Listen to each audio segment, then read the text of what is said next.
တခုသောຫນွေရာသီ၌အရေးပိုင်ဥသာတော်နှင့်မယားဖြစ်သူမမြမှုဟာ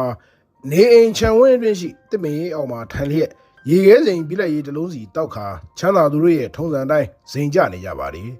အရေးပိုင်ဥသာတော်ရဲ့ကတော်မမြမှုဟာဥသာတော်ထက်အသက်ပုံပုံငယ်ရွယ်ပြီးချောမောလှပသူဖြစ်ပါလေမမြမှုဟာစင်းရဲတော်မှာသောမျိုးနွယ်ကဆင်းသက်လာပြီးရှေးဘဝကုသိုလ်ကြောင့်အရေးပိုင်မင်းနဲ့ရပြီးမှလူကိုလူလို့မထင်တော့ပဲအစင်အတန်းခွဲခြားဆက်ဆံတတ်ပါလေအထူးသဖြင့်မမြမှုဟာစင်းရဲတော်မှာသူများပေါ်မှာပုံမူပြီးအစင်အတန်းခွဲခြားဆက်ဆံတတ်ပါလေစေတဘောရာကောင်းမွန်သောအရေးပိုင်မင်းကမူမမြမှုနဲ့တခြားစီဖြစ်ပြီးသူတစ်ပါးပေါ်ညှာတာထောက်ထားတတ်ပါလေအရေးပိုင်မင်းဟာကိတ်မုံကိုဘီလက်ရေးအေးအေးနဲ့မျှောချရင်းတကြီးကေဆက်သတင်းစာကိုဖတ်ရှုနေပါတယ်မမြမှုကမူအပြင်းစီဇာပန်းထိုးနေပါတယ်ထိုအခိုက်မှာပင်မြို့ပိုင်မင်းရဲ့ကြီးကျယ်ခမ်းနားသောခြံကြီးတွင်သို့ဘူးသီးကြောက်ရေဘူးနဲ့တောင်ဝေးတစ်ချောင်းကင်ဆောင်ထားတဲ့ကလားဘုံကြီးတစ်ပါးဝင်ရောက်လာကဘုံကြီးကကျုပ်ခရီးဝေးကလာတဲ့အတွက်အင်မတန်စားလောင်မွတ်သိမ့်နေပါတယ်ဒါကြောင့်တင်တို့စီမှာအစားတောက်နေနေအလူခံကျင်လို့ပါလို့ပြောဆိုလိုက်ပါတယ်ထိုအခါလူချင်းအစင်တန်းလွန်စွာခွဲခြားသောမမြမှုကကလားဘုံကြီးကိုရွှန်ရှာဟန်နဲ့ကြည့်လိုက်ပြီးအမေရာဆဆဘယ်ကဒရောင်းစားငါချန်နဲ့ဝင်ပြီးအလူခံနေရတာလေဟဲ့ဒရောင်းစားဒီချန်ကနေမေလင်ချန်မဟုတ်ဘူးဟဲ့အရေးပိုင်မင်းချန်သိရလားချန်နဲ့ဝင်ပြီးတောင်းညင်အောင်ဆောင်ခိုးဝယ်မယ်မချန်နဲ့တခါနဲ့ပလိုက်လိုက်အပ်လိုက်လို့မာကီရသွားမယ်လို့ရိုင်းပြသွားပြောလိုက်ပါတယ်ထိုအခါအရေးပိုင်မင်းကဝင်ပြီးဘယ်လိုပြောလိုက်တာလဲမြရေဒါဒရောင်းစားမဟုတ်ဘူးကွစာရုဖုံးကြီးလို့ခေါ်တယ်ကိုအိန္ဒိယမှာနေတော့ကစာရုသူတော်စင်ကြီးတွေအများကြီးကိုမြင်ခဲ့ဘူးတယ်လို့ပြောရင်စာရုကြီးကိုလက်အုပ်ချီကစိတ်မရှိပါနဲ့စာရုကြီးလို့တောင်းပန်လိုက်ပါတယ်ဒနာကုံမောင်းနေသူမမြမှုကမူအရေးပိုင်မင်းရဲ့စကားကိုနားဝင်ဟန်မရှိပဲအိုးကိုကလည်းဒရောင်းစားဘက်ကရှင်းနေလိုက်နေရမည်ဒီကောင်နေအကြောင်းကိုမြကောင်းကောင်းသိတယ်ခြံထဲမှာဘယ်သူမှမရှိဘူးထင်ပြီးအလစ်တော့မလို့ဝင်လာတာဟဲ့ကောင်လူမိမှာသူတော်ကောင်းအောင်ဆောင်ပြီးအလူခံပြမနေနဲ့နင်တို့အကြောင်းငါကောင်းကောင်းသိတယ်ပလိုက်လည်းမအပ်ခင်အမြန်ဆုံးထွက်သွားစမ်းလို့ရိုင်းပြသွားမောင်းနှင်ထုတ်ပါတယ်ထိုအခါကလားဘုံကြီးကခေါင်းခါရမ်းလိုက်ပြီးတင်ဟာသူတော်စင်ကိုစော်ကားတဲ့အပြစ်ကိုကျူးလွန်နေပြီဒီအပြစ်ဒဏ်ကိုတင်ခံရတော့မယ်လို့ပြောလိုက်ရာမာနထောင်လွှားသောမမြမှုကရာဆနဲ့လို့တရောင်းစားအများငါ့ကိုအပြစ်ဒဏ်ခံခိုင်းနေတယ်ငါချန်နေကထွက်သွားစမ်းလို့မောင်းနှင်ထုတ်လိုက်ပြီးအနီးမှာကြိုးချီထားသောအင်းခွေးကြီးနှကောင်ကိုကျိုးဖြီပေးရန်ပြင်လိုက်ရာအရေးပိုင်ဥသာတော်ဟာမမြမှုရဲ့ရိုင်းပြမှုကိုလက်ပိုက်ကြည့်မနေနိုင်တော့ပဲမြဒီလိုမလုပ်ပါနဲ့ကွာတွေးထတန်ယူတွေဖြစ်ကုန်လိမ့်မယ်သတိထားပါကွာလို့တားဆီးပါတယ်မမြမှုကမူအရေးပိုင်ရဲ့စကားကိုနားမဝင်ပဲစာရုဖုံးကြီးကိုလက်ညှိုးညွန်ပြပြီးရှုဆိုပြီးသူ့ခွေးများကိုအော်ဟစ်လိုက်ပါတယ်ထိုအခါလွန်စွာအကိုက်ကျန်းလာကြောင့်အချိန်ပြည့်ကြိုးချီထားရသောအင်းခွေးကြီးနှကောင်ဟာစာရုဖုံးကြီးကိုကိုက်ဝဟန်မရှိပဲအမိကုတ်လျက်မြေပေါ်မှာဝတ်တွားနေပါတယ်မြဟာအင်းခွေးကြီးများကိုအားကိုမရတာနဲ့ခြံထဲမှာရှိသောအခိုင်းစီလူများကိုအော်ဟစ်ခေါ်ပြီးစာရုဖုံးကြီးကိုအိမ်ထဲကဆွဲထုတ်ခိုင်းပါတယ်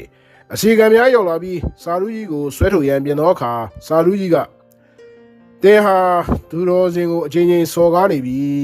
ဒါကြောင့်ကျိန်စာတင့်တော့မယ်လို့လေးနက်သောအမူအရာနဲ့ပြောလိုက်ရာမမြမှုကအံကိုကြည့်လိုက်ပြီးတရောင်းစားကြီးငါလိုအရေးပိုင်ကြောကိုနင်ကကျိန်ဆဲနိုင်သလားလို့မထီလေးစားပြောလိုက်ပါတယ်ထိုအခါစာလူကြီးကမမြမှုကိုမီးဝင်းတောက်သောမျက်လုံးများနဲ့ကြည့်လိုက်ပြီးကျွန်ုပ်ကိုယ်တိုင်တင့်ကိုကျိန်စာတိုက်ရမယ်တင်ဟာဘာမဟုတ်တဲ့နေရာလေးမှာပိုင်ဆိုင်ရတာကိုအဟုတ်ထင်ပြီးမာနထောင်လွှားနေတယ်စေတနာ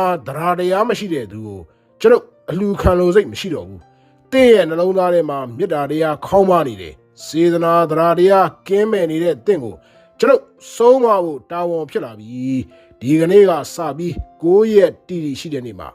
တင်းတို့တမိသားစုလုံးဒီနေ့ကျွန်ုပ်စားလောင်လို့စားလောင်ပြီးတရောင်းစားကိုယ်တိုင်ခွန်ကျွေးတဲ့ထမင်းကိုစားပြီးမှဗိုက်ပြေပါစေသာလို့ကျိန်ဆိုလိုက်ရာအရေးပိုင်ဥသာတော်ဟာစာရုဖုံးကြီးရဲ့ကျိန်စာကြောင့်တုံလှုပ်ခြောက်ချသွားပါတယ်မမြမှုကမူဒေါသတကြီးဆဲဆိုပြီးစာရုဖုံးကြီးကိုခြံထဲကဆွဲထုတ်ခိုင်းပါတယ်သူမဟာစာရုဖုံးကြီးချန်ပီယံရောက်သွားတဲ့အထိတောက်တစ်ခေါက်နဲ့ဘာမဟုတ်တဲ့ကလားတရောင်းစားကငါလိုလူကိုကျိန်စာတိုက်သွားသေးတယ်လုံးဝမကျင်တတ်ဘူးလို့ဒေါသတကြီးပြောဆိုပါတယ်အရေးပိုင်ဥသာတော်ကမူမာနထောင်လွှားလွန်သောမမြမှုကိုတားဆီးရန်မကြိုးစားတော့ပဲအိမ်ထဲကိုသာဝင်ရောက်ခဲ့ပါတယ်အရေးပိုင်မင်းနားထဲမှာစာရုဖုံးကြီးကျိန်စာတိုက်သွားသော ဒီကနေ့ကစပြီး9ရက်တီရှိတဲ့နေ့မှာတင်တို့တမိသားစုလုံးဒီကနေ့ကျွန်တော်စားလောင်လို့စားလောင်ပြီးတရောင်းစားကိုယ်တိုင်ခွန်ကျွေးတဲ့ထမင်းကိုစားပြီးမှဗိုက်ပြေပါစီသားဆိုတဲ့စကားကိုသာအဖန်မှန်ကြားရောင်နေမိကတုံလှုပ်ခြောက်ချားနေပါလေမန်မာရထောင်လာသောမမြမူကမူတရောင်းစားတယောက်ကကျင်းစာတိုက်သွားခြင်းကိုတနှုံနှုံတွေးလျက်မကြေမချမ်းဖြစ်နေပြီးနောက်ဆုံးမကြေတဲ့ချက်ကိုမထိန်ချုံနိုင်တော့ပဲအနီးမှာရှိတဲ့အခိုင်းစီများကိုခေါ်ကာဟဲ့ကောင်လေးတရောင်းစားကြီးကိုလိုက်ရှာကြစမ်းပြီးရင်ငါစီကိုမြန်မြန်ပြန်ပြီးအကြောင်းကြားလို့ဆိုလိုက်ရာအခိုင်းစီများဟာမြို့အနှံ့လူစုခွဲပြီးရှာဖွေကြပါလေခဏကြာမှအစီကံတူဟာမြို့ပြင်ရှိအရေးအာဝါဒကောင်းသောဇရက်ပြက်ကြီးမှာစာရူးကြီးအနားယူရဲ့ရှိကြောင်းတွေ့ရသဖြင့်မမြမှုကိုပြန်လဲသတင်းပို့ပါတယ်မမြမှုဟာစာရူးကြီးရဲ့သတင်းကိုကြားတာနဲ့ကောက်ကျစ်စွာပြုံးလိုက်ပြီးအနီးမှာရှိတဲ့တယ်လီဖုန်းကိုကောက်ကင်လိုက်ခါရာဇဝတ်အထံကိုဖုန်းဆက်လိုက်ပါတယ်ထိုအခါရာဇဝတ်ကအမိန့်ရှိပါအရေးပိုင်မင်းလို့ဆိုလိုက်ပါတယ်မမြမှုကအရေးပိုင်မင်းမဟုတ်ဘူးရာဇဝတ်မင်းရဲ့ကျမပါလို့ဆိုလိုက်ပါတယ်ရာဇဝတ်ဟာအရေးပိုင်ထက်လက်စွမ်းထက်သောအရေးပိုင်ကြော်ဖုန်းဖြစ်နေကြောင်းတည်သွားသဖြင့်ရင်ထိတ်သွားပြီးအမိန့်ရှိပါအရေးပိုင်ကြော်လို့ပြောလိုက်ပါတယ်မမြမှုကဂျပန်စပိုင်လို့ယူဆတဲ့သူတယောက်ကျမတွေ့လိုက်တယ်ရှင်တို့သူ့ကိုတေးသေးချာချာစစ်ဆေးကြည့်ရင်ကောင်းမယ်လို့ဆိုလိုက်ရာဂျပန်စပိုင်လို့ဆိုသဖြင့်ရာဇဝတ်မင်းဟာတုံလှုပ်ခြောက်ချသွားပြီးဗျာဂျပန်စပိုင်ဟာလားအရေးပိုင်ကြော်ဘာမှတွေ့တာလဲလို့အတော်ကြီးမင်းများလိုက်ပါတယ်ထိုအခါမမြမှုကသူကစာရူးဖုန်းကြီးတို့ဟန်ဆောင်ထားတာရှင့်ဆိုတော့ကျမတို့ channel ကိုအရေးပိုင်ချမ်းမှန်းသိလို့ထောက်လန်းကျင်တဲ့ရွယ်ချက်နဲ့ဝင်လာသေးတယ်ကျမတို့လက်ပူးလက်ချက်မိပြီးစစ်ဆေးကြည့်တော့ရေရရပြန်မဖြစ်နိုင်ဘူးအင်မတန်တန်တရားရှိဖို့ကောင်းတယ်ဒါကြောင့်ရာဇဝတ်မင်းတို့သူ့ကိုဆက်ပြီးစစ်ဆေးကြည့်ဖို့အကြောင်းချတာပါလို့ဆိုလိုက်ရာရာဇဝတ်ဟာစာရူးဖုန်းကြီးကိုဖမ်းဆီးစစ်ဆေးရန်အမိန့်ပေးလိုက်ပါတယ်ထိုအခါပလိမ်များဟာမြို့ပြင်စရက်မှာအေးချမ်းစွာနားခိုနေသောစာရူးဖုန်းကြီးကိုတွားရောက်ဖမ်းဆီးလိုက်ပါတယ်ပလိမ်များရဲ့ဖမ်းဆီးခြင်းကိုခံရသောအခါစာရူးဖုန်းကြီးက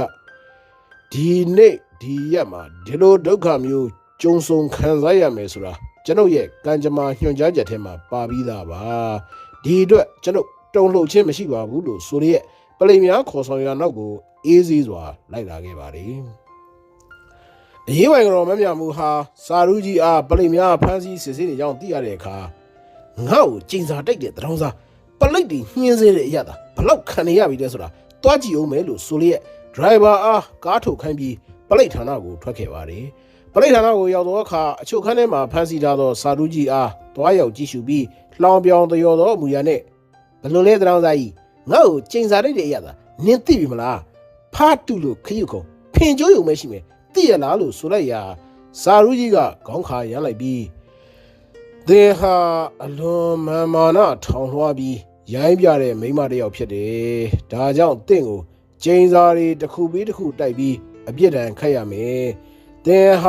ာနောက်တစ်နှစ်အတွင်းမှာရင်သွေးတစ်ယောက်ရလိမ့်မယ်။ဒါပေမဲ့ရင်သွေးရပြီး9နှစ်ပြည့်တဲ့အချိန်မှာတင့်ရဲ့ယောက်ျားအရေးပိုင်ကိုယ်တိုင်တင့်ကိုမုံလီရွှန်ရှာပြီးအိမ်မော်ကမောင်းချတာခံရမယ်။တင့်ယောက်ျားအရေးပိုင်လေးရာဇဝတ်မှုခင်းဖြစ်ပြီးအလောက်ကပြုတ်ရလိမ့်မယ်။တင့်ရဲ့သားဟာအလွန်အရေးချင်းတဲ့ပြည်စုံနဲ့ယောက်ျားကောင်းတစ်ယောက်ဖြစ်ပေမဲ့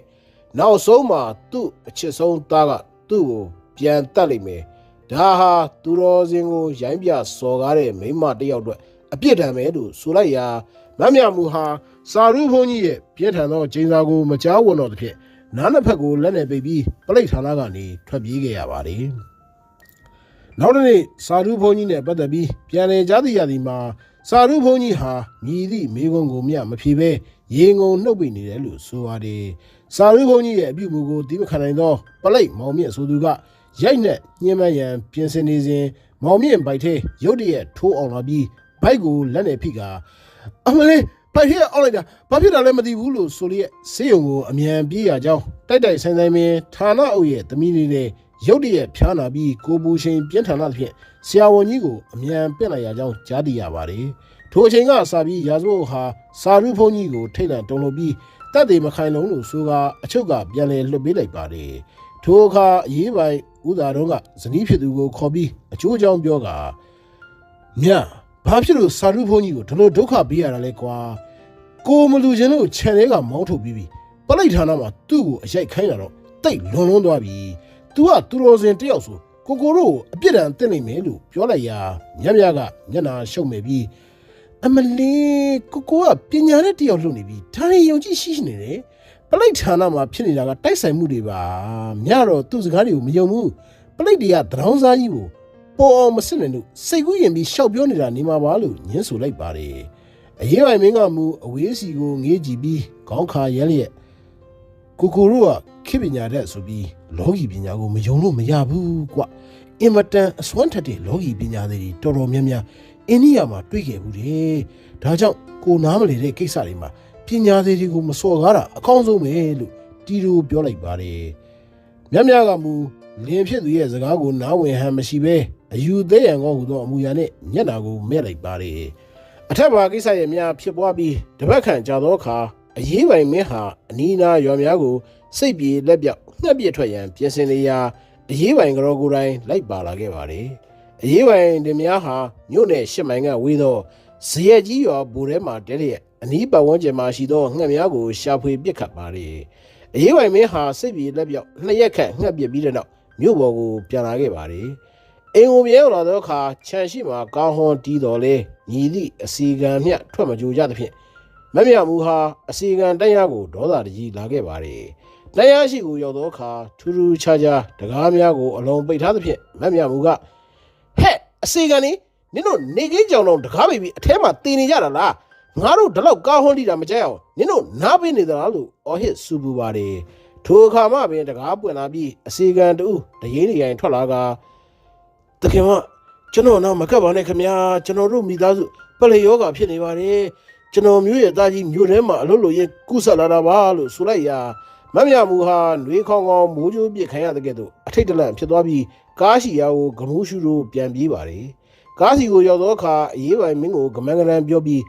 းအမလေးအစီကနေပလေယောဂါဖြစ်နေတဲ့ကိုကြီးကျမတို့အိမ်မနေလို့မဖြစ်တော့ဘူးအမြဲဆုံးပြေးကြမှာဖြစ်မယ်လို့ဆိုလိုက်ရာ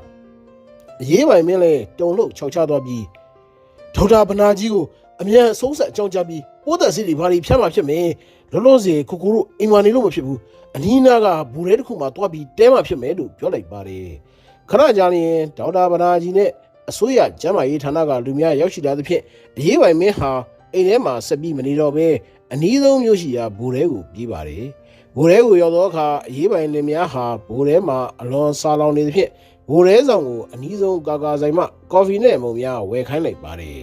်ခဏကြာရင်ဘူရဲဆောင်ပြန်လည်ရောက်လာပြီးကော်ဖီနဲ့မုံများကိုအရေးပိုင်လင်များစားတော့ရန်ပြင်ဆင်ပေးပါတယ်အရေးပိုင်ကတော့မမြမှုဟာစာစာနဲ့ကော်ဖီကိုတောက်ရန်ပြင်လိုက်ရာကော်ဖီဟာနွားမရန်သေးကဲ့သို့လွန်စွာနန်းစော်နေကြောင်းတွေ့လိုက်ရသဖြင့်ဘူရဲဆောင်ကိုဒေါသတကြီးအော်ဟစ်ခေါ်လိုက်ပြီးဟဲ့ကောင်နင်ဝင်လာတဲ့ဒီကော်ဖီနင်ပြန်တော့ကြည့်စမ်းအတော့မကြတဲ့ကောင်ဘူရဲဆောင်တို့ကပြုတ်သွားကြလားဒီလောက်နန်းစော်နေတဲ့ကော်ဖီကိုအရေးပိုင်တောက်ဖို့တဲခင်းတယ်ဆိုတော့ငါတို့ကိုမထီလေးစားလုပ်တာလားလို့ကျိမ်းမောင်းလိုက်နေရာဘူရဲဆောင်ဟာအလွန်ထိတ်လန့်တုန်လှုပ်သွားပြီးမလုပ်ဝမှာဘူးအရေးပိုင်ကြော်ရေကျွန်တော်မျိုးဘူရဲဆောင်အလုပ်ကိုလုပ်တာအိုသေးပါတော့မင်းဘယ်လိုအစိုးရအရာရှိကြီးတွေကိုမှမထီလေးစားမလုပ်ဝမှာဘူးလို့ယူသေးစွာပြောပါတယ်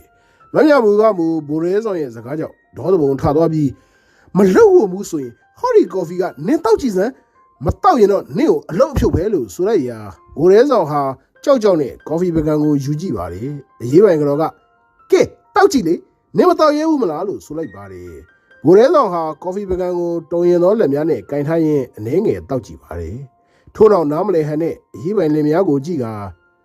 ကျွန်တော်မျိုး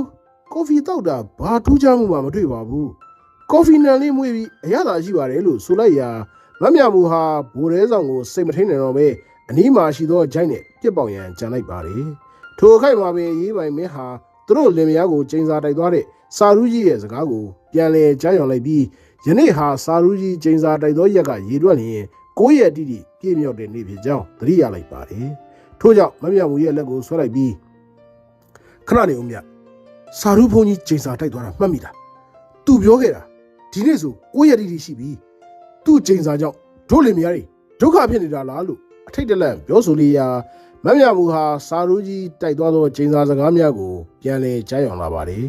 ်သို့တော်လူရန်စားခွဲခြားပြီးစင်ရသားနေများကိုအထင်သေးတဲ့သောစိတ်တဲ့ကြောင့်စာရူးကြီးကိုသူတော်စင်လို့လက်မခံနိုင်ပဲ။အိုးကိုကလေကလားတောင်စားစကားကိုနားဝင်နေပြန်ပြီ။ဒီတောင်စားလူမိလို့ပြောသွားတာပါ။သူ့မှာတကူးဆွဲရင်ရှိရင်မြတ်တို့စီကတော့လာပြီးတောင်းစားမနေဘူး။ သူ့ချိန်စာစွမ်းမဆန်းသိခြင်းဟောဒီမှာပါမုံထောပတ်သူတွေရှိသေးတယ်စမ်းကြည့်လိုက်ပါလို့ပြောဆိုပြီးပါမုံထောပတ်သူကိုယူကာစားကြည့်ရန်ပြလိုက်စင်မှာပင်ပါမုံထောပတ်သူများဟာစီကြီးစော်အလိုနန်နေကြောင်းတွေ့လိုက်ရပါတယ်ထိုအခါမတ်မြမှုဟာပါမုံထောပတ်သူများကိုမျက်လုံးပြူမျက်စံပြူနဲ့ကြည့်လိုက်ပြီးဟင်ပါမုံထောပတ်သူတွေလည်းစီကြီးစော်နန်နေတယ်လို့ပြောလိုက်ရာအရေးပိုင်မင်းဟာစာရုကြီးရဲ့ကျင်းစာအစွမ်းပြလိပြီလို့ယူဆလျက်တုံလို့ခြောက်ချသွားပါတယ်ထိုအခိုက်မှာပင်မြို့ပိုင်မင်းရဲ့ကားဘိုးတဲကိုရောက်ရှိလာပြီးအရေးပိုင်မိသားစုစားတော့ရနေ့လေစာကိုလှဲတစည်းနဲ့ပို့လိုက်ကြောင်းပြောပါတယ်အရေးပိုင်လင်မယားလေးလွန်စွာစာလောင်မသိနေပြီဖြစ်သဖြင့်မြို့ပိုင်မင်းပို့လိုက်သောထမင်းဟင်းများကိုမျော်လင့်ဆောင်စားနေကြပါတယ်မြို့ပိုင်မင်းရဲ့ထမင်းဟင်းများတန်ဆင်းစင်ကြယ်ပြီးစားလို့ရပါစေလို့ဆုတောင်းနေမိပါတယ်ခဏကြာမှဘိုးရဲစီတို့လူတူရေးကြီးတုတ်ပြာမူရနဲ့ရောက်လာပြီးထိုသူကမြို့ပိုင်မင်းအားအရေးပိုင်မင်းမိသားစုစားတော့ဖို့ထမင်းဟင်းတွေပကံခွဲရောက်ပြီးလှဲပေါ်တင်ပြီးထွက်လာလမ်းမှာအချိန်နဲ့မောင်းလာတဲ့ကားတစ်စီးကိုရှောင်းလိုက်တာလှဲပေါ်ပြီးထမင်းဟင်းတွေဆုံးရှုံးကုန်ပါတယ်လို့ပြောလိုက်လေရာအရေးပိုင်လင်မယားလေးစာရုဘုန်းကြီးရဲ့ကျင်းစာအစွမ်းလို့ယူဆလျက်တုံလှုပ်ခြောက်ချသွားကြပါတယ်မြို့ပိုင်မင်းနဲ့အရေးပိုင်မိသားစုနေ့လည်စာမစားရခြင်းကိုရိတ်စားမိသဖြင့်အလွန်အားတုံအားနာဖြစ်သွားပြီးကျွန်တော်အိမ်မှာအရေးပိုင်မင်းကိုနေ့လည်စာကျွေးပြရစီကျွန်တော်ကနဲ့အိမ်ကိုလိုက်ခဲ့ပါလို့ဖိတ်ခေါ်ပါတယ်အရေးပိုင်လင်မယားရဲ့ဘိုက်ထဲမှာစာလောင်လုံးသဖြင့်တကြုတ်ကြုတ်မြည်နေပြီးအစာစားရခြင်းသာဗရဏဖြစ်နေသဖြင့်မြို့ပိုင်မင်းရဲ့ဖိတ်ခေါ်ချက်ကိုမငြင်းဆန်ဘဲလိုက်ခဲ့ကြပါတယ်မြို့ပိုင်မင်းရဲ့အိမ်ကိုရောက်သောအခါအစီကံများဟာထမင်းဟင်းများကိုမမြမှုတို့စားတော့ရန်အမြန်ဆုံးချက်ပြုတ်ကြပါတယ်ညနေ3 နာရီခန့်ရှိသောအခါထမင်းဟင်းများအားလုံးကျက်ပြီးအစားတော်များရဲ့မှွေးပြန်သောရနတ်ဟာအရေးပိုင်လင်မယားကိုပိုမိုစာလောင်မွတ်သိမ့်စေပါတယ်မြို့ပိုင်ကတော်ကြီးဟာထမင်းဟင်းများကျက်သောအခါစပွဲဝိုင်းကြီးပေါ်မှာစုံလင်စွာပြင်ဆင်ပြီးအရေးပိုင်လင်မယားကိုခေါ်လိုက်ပါတယ်အရေးပိုင်လင်မယားဟာဘိုက်ထဲမှာစာလောင်လှပြီးဖြစ်သဖြင့်ဟန်မဆောင်နိုင်တော့ဘဲထမင်းစားကန်းကိုအပြေးလာခဲ့ရင်မြို့ပိုင်မင်းရဲ့ထမင်းဝိုင်းကြီးတို့စာရုကြီးရဲ့ကျင်းစာမသက်ရောက်ပါစေနဲ့လို့ကြိတ်ပြီးဆူတောင်းနေကြပါတယ်သူတို့ဟာထမင်းစားကန်းကိုရောက်သောအခါအငွေ1000တောင်းထနေတဲ့စားတောက်ဖေယာများကိုကြည့်ပြီးတရေများပင်ချလာပါတယ်မမြမှုဟာစာလောင်မွတ်သိလာသဖြင့်ဇွဲဝိုင်းရှိမှဝင်ထိုင်လိုက်ပြီးစာလာပြီးစားတော့မဲလို့ဆိုကဝတ်သားစီပြန်ပကံတွေကိုခတ်ရန်ပြင်လိုက်စဉ်ပကံတွေကနေအိမ်မြောက်အသေးတကောင်ကိုမြင်လိုက်ရသဖြင့်အမလေးလိုလန့်ပြီးអော်လိုက်ပါတယ်အရေးပိုင်မင်းကိုယ်တိုင်နဲ့ကြက်သားကြော်တုံးကိုကောက်ကင်လိုက်ရာကြက်သားကြော်ရဲ့ရှိငရုတ်သီးကြော်များကြကလောက်ကောင်ကြီးများကိုတဖွာဖွာမြင်လိုက်ရသဖြင့်အော့အမတက်ဖြစ်သွားပါတယ်မြို့ပိုင်လင်များမှာလေသူတို့တက်ခင်းသောအစားအစာများတွေကရွန်ရှာဝေယာများကိုမြင်တွေ့လိုက်ရသဖြင့်အရေးပိုင်လင်များကိုအာနာလွန်လာပြီးအစီကံများကိုအကြီးကျယ်စူပူခြင်းမောက်ပါတယ်ထိုအခါမှပင်အရေးပိုင်မင်းကသူတို့ကြုံတွေ့ကြရသောစာရူးကြီးရဲ့ကျင်းစာကြောင်းပြောပြလိုက်ပါတယ်မြို့ပိုင်မင်းဟာအရေးပိုင်မင်းရဲ့စကားကြောင့်အလွန်တုန်လှုပ်ခြောက်ချသွားပြီးအစားအစာများကိုအသစ်ပြန်လဲချက်ပြုတ်ရန်ပြင်ပါတယ်ထိုအခါအလွန်စိတ်ဆင်းရဲနေသောအရေးပိုင်မင်းကလက်ကာပြလိုက်ပြီးတော်ဝါရီမြို့ပိုင်မင်းရဲ့အခုလိုကျင်းစာတင့်နေတဲ့ကျုပ်တို့လင်မယားကိုဂယုတစိုက်ချက်ပြုတ်ကြွေးတာကိုပဲကျေးဇူးတင်လှပါပြီသူတော်စင်ကိုစော်ကားမိတဲ့အတွက်ကျုပ်တို့အပြစ်နဲ့ကျုပ်တို့ပဲရှိပါသေးတော့ဗျာလို့ပြောလိုက်ပါတယ်ထို့နောက်အရေးပိုင်လင်မယားဟာစာလောင်မွတ်သိပြီးမြို့ပိုင်မင်းအိမ်ကထွက်လာခဲ့ကြပါတယ်လမ်းမှာအရေးပိုင်မင်းကမမြမှုကိုကြည့်ပြီးသူတော်စင်ကိုစော်ကားမိတဲ့အပြစ်ဘလောက်ကြီးတယ်ဆိုတာညသိပြီမလားအခုတော့အကိုကြီးတို့ဘလို့လောက်ကြမလဲလို့ပြောလိုက်ရာမမြမှုကအန်ကိုတင်းတင်းကြည့်လိုက်ပြီးညတော့လက်မလျှော့ခြင်းသေးဘူးခုနကကာကာဆိုင်လေးမှာကားခဏရက်ပြီးညကိုယ်တိုင်ဆင်းဝယ်ကြည့်မယ်လို့ဆိုလျာအရေးပိုင်မင်းဟာမမြမှုရဲ့အပြုအမူကိုယုံကြည်မှုမရှိတော့လဲသူမစိတ်ကြည်နဲ့စီရန်ကားကိုရပ်ပေးလိုက်ပါတယ်မမြမှုဟာကာကာဆိုင်ကိုကိုယ်တိုင်သွားပြီးကော်ဖီနဲ့မုံများစိတ်တိုင်းကြဝယ်ယူပါတယ်မမြမှုဟာကာကာကလားပေးလိုက်သောကော်ဖီနဲ့မုံများကိုတေးကြစွာစစ်ဆေးပြီးဆရာတကြွဟန်နဲ့ကားစီကိုပြန်လာကဒီတစ်ခါတော့လက်လက်ဆက်ဆက်ပဲအကူကြီးမြန်မြန်စားပြီတော့လို့ဆိုကဝယ်လာတဲ့မုံများကိုအငမ်းမရစားရန်ပြလိုက်ပါတယ်ထိုအခိုက်မှာပင်ပါမုံထောပတ်သူများဟာထောပတ်သူမဟုတ်ဘဲရေနံကြီးများဖြစ်နေကြောင်းတွေ့ရသဖြင့်မစားဝန်တော့ပဲအော့အန်ပြီးချုံးမွေးချငိုကြွေးနေပါတယ်အရေးပိုင်မင်းကိုယ်တိုင်လည်းဇနီးဖြစ်သူကိုမချော့နိုင်မင်းအတန်းကြအောင်တွေးဝေနေပါတယ်သူတို့ရဲ့ဗိုက်ထဲမှာလည်းစာလောင်မှုကထိမ့်မနိုင်သိမရဖြစ်လာပါတယ်နောက်ဆုံးမှာရေးပိုင်မင်းဟာတစုံတစ်ခုကိုဆုံးဖြတ်လိုက်ဟန်နဲ့ကိုကိုတို့ဒီတိုင်းခေါင်းမာနေလို့တော့မရတော့ဘူးသူတော်စင်ကိုပြမမိတဲ့အတွက်ဒီလိုဘေးဒုက္ခမျိုးကြုံရတာပဲ ကိုကိုတို့စာရူကြီးကိုပြန်တောင်းမှန်ရမယ်သူ့ရဲ့ချိန်စာတွေကအတိုင်းသူကျင့်တတ်အောင်ကိုကိုတို့လုပ်ပေးရမယ်လို့ဆိုလိုက်ရာမမြမူဟာစာရူကြီးကျိန်ဆိုခဲ့သောစကားများကိုပြန်လဲကြားရောက်လာပါတယ်9ရက်တိတိရှိတဲ့နေ့မှာတမိသားစုလုံးကျွန်ုပ်စာလောင်သလိုစာလောင်ပြီးတရောင်းစားကိုယ်တိုင်ခွန်ကျွေးတဲ့ထမင်းကိုစားပြီးမှဗိုက်ပြေပါစေသာဆိုသောစကားဟာမမြမူရဲ့နားထဲမှာပြန်လဲကြားရောက်နေပါတယ်မမြမူဟာစာရူကြီးရဲ့ကျိန်ဆိုမှုကိုကြားရောက်ပြီးတုံလှုပ်ချော်ချလျက်ဟင်ဒါဆိုညတို့ကတရောင်းစားခွန်ကျွေးတဲ့ထမင်းကိုစားရတော့မှာပေါ့ကိုကျိုးနေပါပြီကိုရဲ့ကိုလိုအရေးပိုင်မင်းတယောက်ကညရဲ့ဗဇက်ဆော့မှုကြောင့်တရောင်းစားကျွေးတဲ့ထမင်းကိုစားရတော့မှာလားလို့မချိတင်ခဲ့ရေးရွက်နေပါတယ်ထိုအခါအရေးပိုင်မင်းကတပ်ပြင်းချလိုက်ပြီးမတက်နိုင်ဘူးမြရင်ဝက်ဖြစ်မှာတော့မစင်ကြောက်နေလို့မရတော့ဘူးစာရူးကြီးပေးတဲ့အပြစ်ဒဏ်ကိုခံယူရတော့မှာပေါ့လို့ဆိုကာကားကိုမောင်းရင်အနီးပတ်ဝန်းကျင်မှာတရောင်းစားကိုရှာဖွေပါတယ်ခဏကြာမှမြို့ပြင်ရှိညောင်မင်းကြီးတပင်အောက်မှာတကိုယ်တည်းရှိနေသောတရောင်းစားတယောက်ကိုတွေ့ရသဖြင့်ကားကိုရက်ပြီးငွေတချို့လှူဒန်းကအကျိုးအကြောင်းပြောပြ၍အကူအညီတောင်းပါတယ်ထိုအခါတရောင်းစားကအလွန်အံ့ဩသွားပြီးအမလီနားရှိလို့သာကြားရတယ်တတိကတရောင်းစားစီကပြန်စွန်ကျဲဖို့တောင်းပန်နေတယ်ခေတ်ကာလများတော်တော်ထူးဆန်းပါလားကဲကျုပ်ကိုမယုံမရှာဘူးဆိုရင်တော့ကိုယ်တိုင်ခွန်ကြွေးပါမယ်လို့ဆိုကာတရောင်းစားကြီးကသူ့ရဲ့ရွှေရှာဝေယာကောင်းသောလက်ကြီးနဲ့ဖတ်ထဲမှာရှိသောစားလက်စထမင်းညံဟင်းညံများကိုခွန်ကြွေးပါတယ်အရေးပိုင်လင်မယားဟာတရောင်းစားရဲ့လက်နဲ့ခွန်ကြွေးသောထမင်းကိုရွှေရှာလာတော့လေဗိုက်ထဲမှာစားလောင်လုံးသဖြင့်ကြိတ်မိတ်စားရပါတယ်ထိုအခါမှပင်အရေးပိုင်လင်မယားနှစ်ယောက်စလုံးဗိုက်ပြေကစာရူးရဲ့ကျင်းစာကလွတ်ကင်းသွားပါတယ်သူတို့နှစ်ယောက်စလုံးဘူရဲကိုပြန်လာပြီးအစီကံကြီးအားညစာချက်ပြုတ်ခိုင်းလျာအစားအစာများကိုထိုအခါမှပင်ကောင်းမွန်စွာစားတော့ရပါတယ်မမြမူဟာအစားအစာများဝလျင်အောင်စားတော့ပြီးတဲ့နောက်တစုံတရာကိုတွေးကတုံလှုပ်ခြောက်ချသွားပါတယ်မမြမူရဲ့အမူအရာကိုကြည့်ပြီးအရေးပိုင်မင်းကဘာဖြစ်လို့လဲများလို့မေးလိုက်ပါတယ်ထိုအခါမမြမူကအထစ်ထစ်အငေါ့ငေါ့နဲ့စာရူးရဲ့ကျင်းစာကမပြီးသေးဘူးကိုနောက်ဆက်တွဲကျင်းစာရှိသေးတယ်ပလိတ်ဌာနမှာသူမကိုကျင်းဆိုခဲ့သောနောက်ဆက်တွဲကျင်းစာများကိုပြန်လည်ကြားရောက်လာပါတယ်တင်ဟာနောက်တစ်နှစ်အတွင်းရင်သွေးတစ်ယောက်ရလိမ့်မယ်ဒါပေမဲ့ရင်သွေးရပြီး9နှစ်ပြည့်တဲ့အချိန်တင့်ရဲ့ယောက်ျားအရေးပိုင်ကိုယ်တိုင်တင့်ကိုမုံဒီယွန်ရှာပြီးအိမ်မော်ကမောင်းချတာခံရမယ်တင့်ယောက်ျားအရေးပိုင်နဲ့ရာဇဝတ်မှုခင်းဖြစ်ပြီးအလုတ်ကပြုတ်ရမယ်တင့်ရဲ့သားဟာအလွန်အရေးချင်းနဲ့ပြည့်စုံတဲ့ယောက်ျားကောင်းတစ်ယောက်ဖြစ်ပေမဲ့နောက်ဆုံးမှာသူ့အချစ်ဆုံးသားကသူ့ကိုပြန်ပြီးတတ်လိမ့်မယ်အရေးပိုင်မင်းဟာစာရူးကြီးရဲ့နောက်ဆက်တွဲကျင်းစာကိုဂရုမပြုပဲဒါတော့ကိုမကြောက်ပါဘူးဘာလို့လဲဆိုတော့ညကိုဘယ်တော့မှမုံဒီရွှန်ရှာမှာမဟုတ်ဘူးဒါတော့အိမ်မော်ကမောင်းတင်ချဖို့ဆိုတာလည်းမဖြစ်နိုင်ဘူးကိုလေးဘာရာဇဝတ်မှုခင်းမှမဖြစ်နိုင်ပါဘူးဒါကြောင့်အလုပ်ပြုတ်စရာအကြောင်းမရှိပါဘူးကိုတို့မိသားစုမှာရင်သွေးရဖို့ကြိုးစားနေတာတော်တော်ကြာပြီဒီနေ့ထိမရသေးတဲ့အတွက်စာရူးကြီးကျိန်စာကပို့ပြီးတော့မဖြစ်နိုင်သေးတယ်လို့ပြောလိုက်ရာမမြမူရဲ့ရင်ထဲမှာပေါ်ပါသွားတာပါလေထိုနေ့ကစပြီးရေးပိုင်လင်များဟာစာရူးကြီးရဲ့ကျင်းစာကိုမေ့လျော်ပြီးပျော်ရွှင်စွာနေထိုင်ကြပါတယ်တနစ်ခန့်ကြာသောအခါမမြမူဟာရင်သွေးလေးတစ်ယောက်ကိုမမျှော်လင့်မဲရရှိသဖြင့်အလွန်ဝမ်းသာပျော်ရွှင်သွားပါတယ်သူတို့ဟာတင်းနောက်တစ်နှစ်အတွင်းမှာရင်သွေးတစ်ယောက်ရလိမ့်မယ်ဆိုတော့စာရူးကြီးရဲ့နောက်ဆက်တွဲကျင်းစာကိုတစ်ယောက်နဲ့တစ်ယောက်မပြောမိအောင်ကြိုးစားပြီးပျော်ရွှင်စွာနေထိုင်ကြပါတယ်သို့သောကျိန်ဆိုထားသောအရာကိုမေ့ပြောက်ထားလို့ရနိုင်ပါမလားအရေးပိုင်မင်းဟာသူ့ရဲ့သားလေးကိုအလွန်ချစ်မြတ်နိုးလာသဖြင့်မောင်ချစ်မြတ်လို့အမည်ပေးထားပါတယ်မောင်ချစ်မြတ်လေးလေးနှစ်သားအရွယ်မှာအရေးပိုင်မင်းပြောင်းရွှေ့မိန်ကြလာပါတယ်အရေးပိုင်မင်းပြောင်းရွှေ့မိန်ကြသောမြို့မှာမမြမူရဲ့ဇာတိမြို့ဖြစ်သဖြင့်မမြမူဟာလွန်စွာပျော်ရွှင်သွားပါတယ်ဇာတိမြို့မှာသူမရဲ့အပေါင်းအသင်းဟောင်းများရှိသဖြင့်အရေးပိုင်ကြော်အဖြစ်အာနာပါဝါပြတ်တာရဲ့အကောင်းဆုံးဖြစ်သွားပါတယ်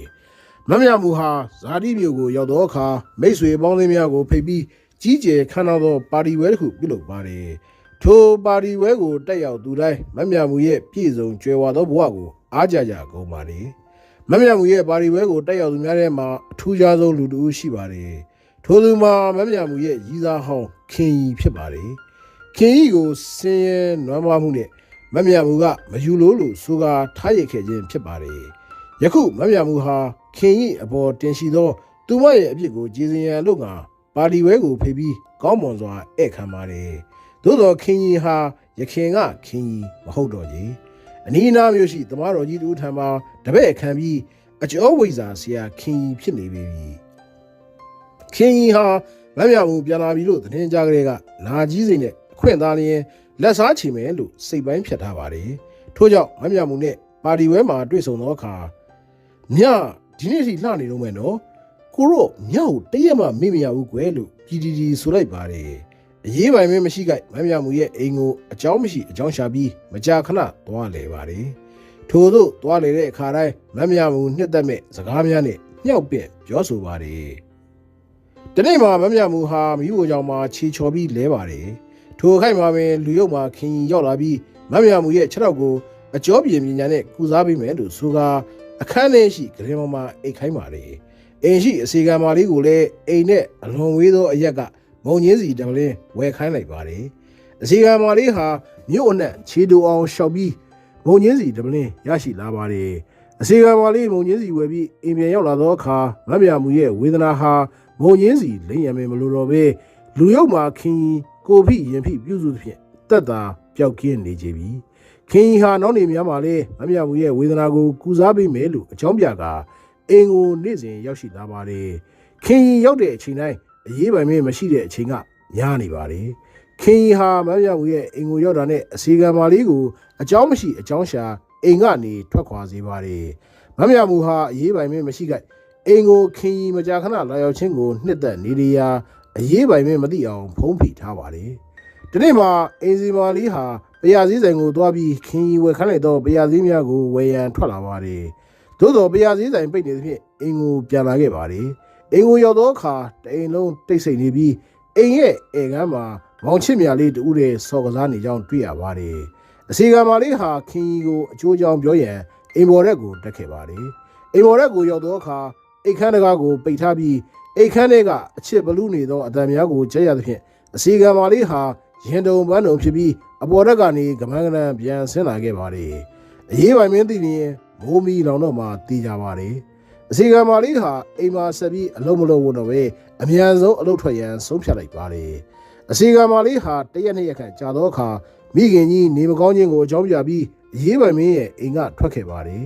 မမြမှုဟာလူရုပ်မှာခင်ကြီးနဲ့အချစ်ဘလူးရန်အတွက်အစီကံမာလေးမရှိရင်ပုံမလွတ်လပ်မယ်လို့သဘောထားကအလွယ်တကူအလုပ်ထွက်ခွင့်ပြုလိုက်ပါတယ်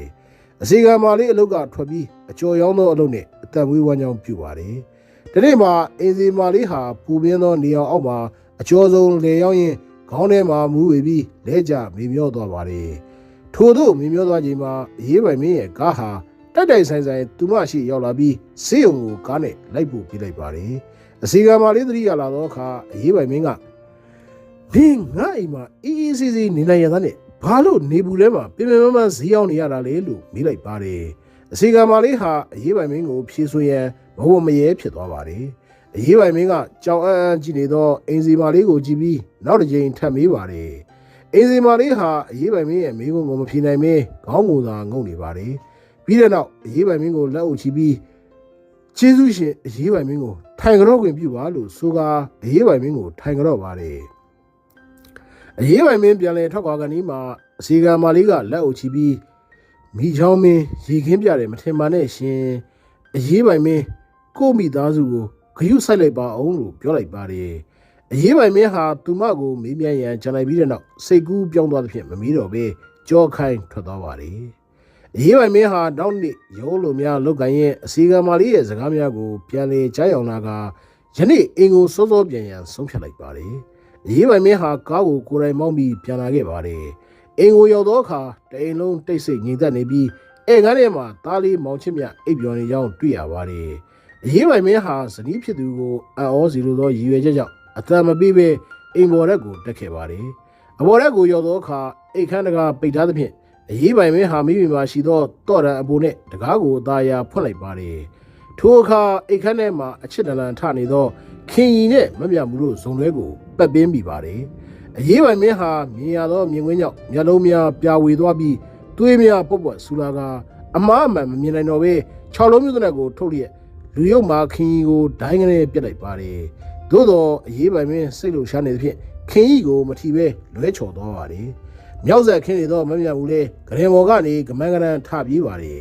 အရေးပိုင်မင်းဟာရှက်ဒေါသကြောင့်မဲမဲမြင်ရကိုတိုင်းတိုင်းပြစ်ရရာတနာယူခင်ကြီးရဲ့ရင်ဘတ်မှာတနက်တန်ရာတစ်ချက်ထိပြီးအိမ်မော်ကထွက်ပြေးလွတ်မြောက်သွားပါတယ်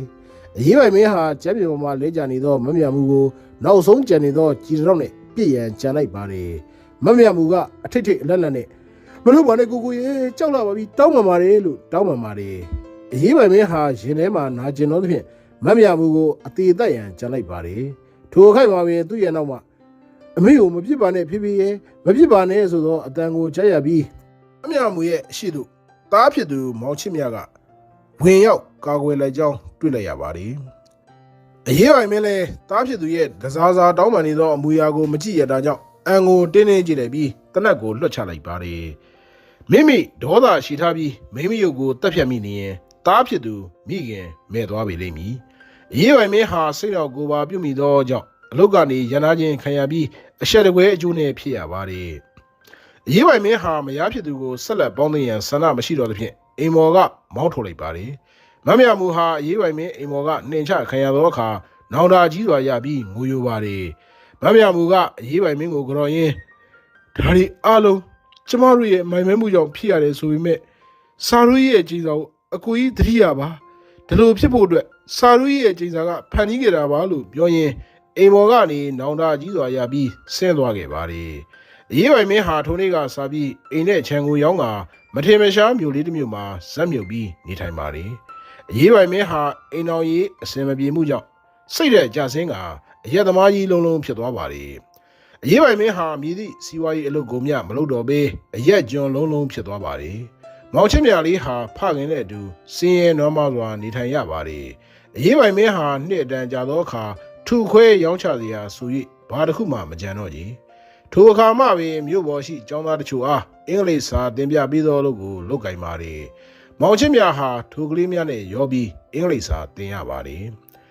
တနေ့မှာရေးပိုင်မင်းဟာတပည့်များကိုစာပြရင်းမူးမေလဲသွားပါတယ်အရေးပိုင်မင်းသတိရလာသောအခါတစုံတရာကိုဆုံးဖြတ်လိုက်ဟန်နဲ့လဲနေရာကအာယူထားပြီးစာရိုက်ကိုသွားကတန်ညိုးစာတစ်စောင်ရိုက်လိုက်ပါတယ်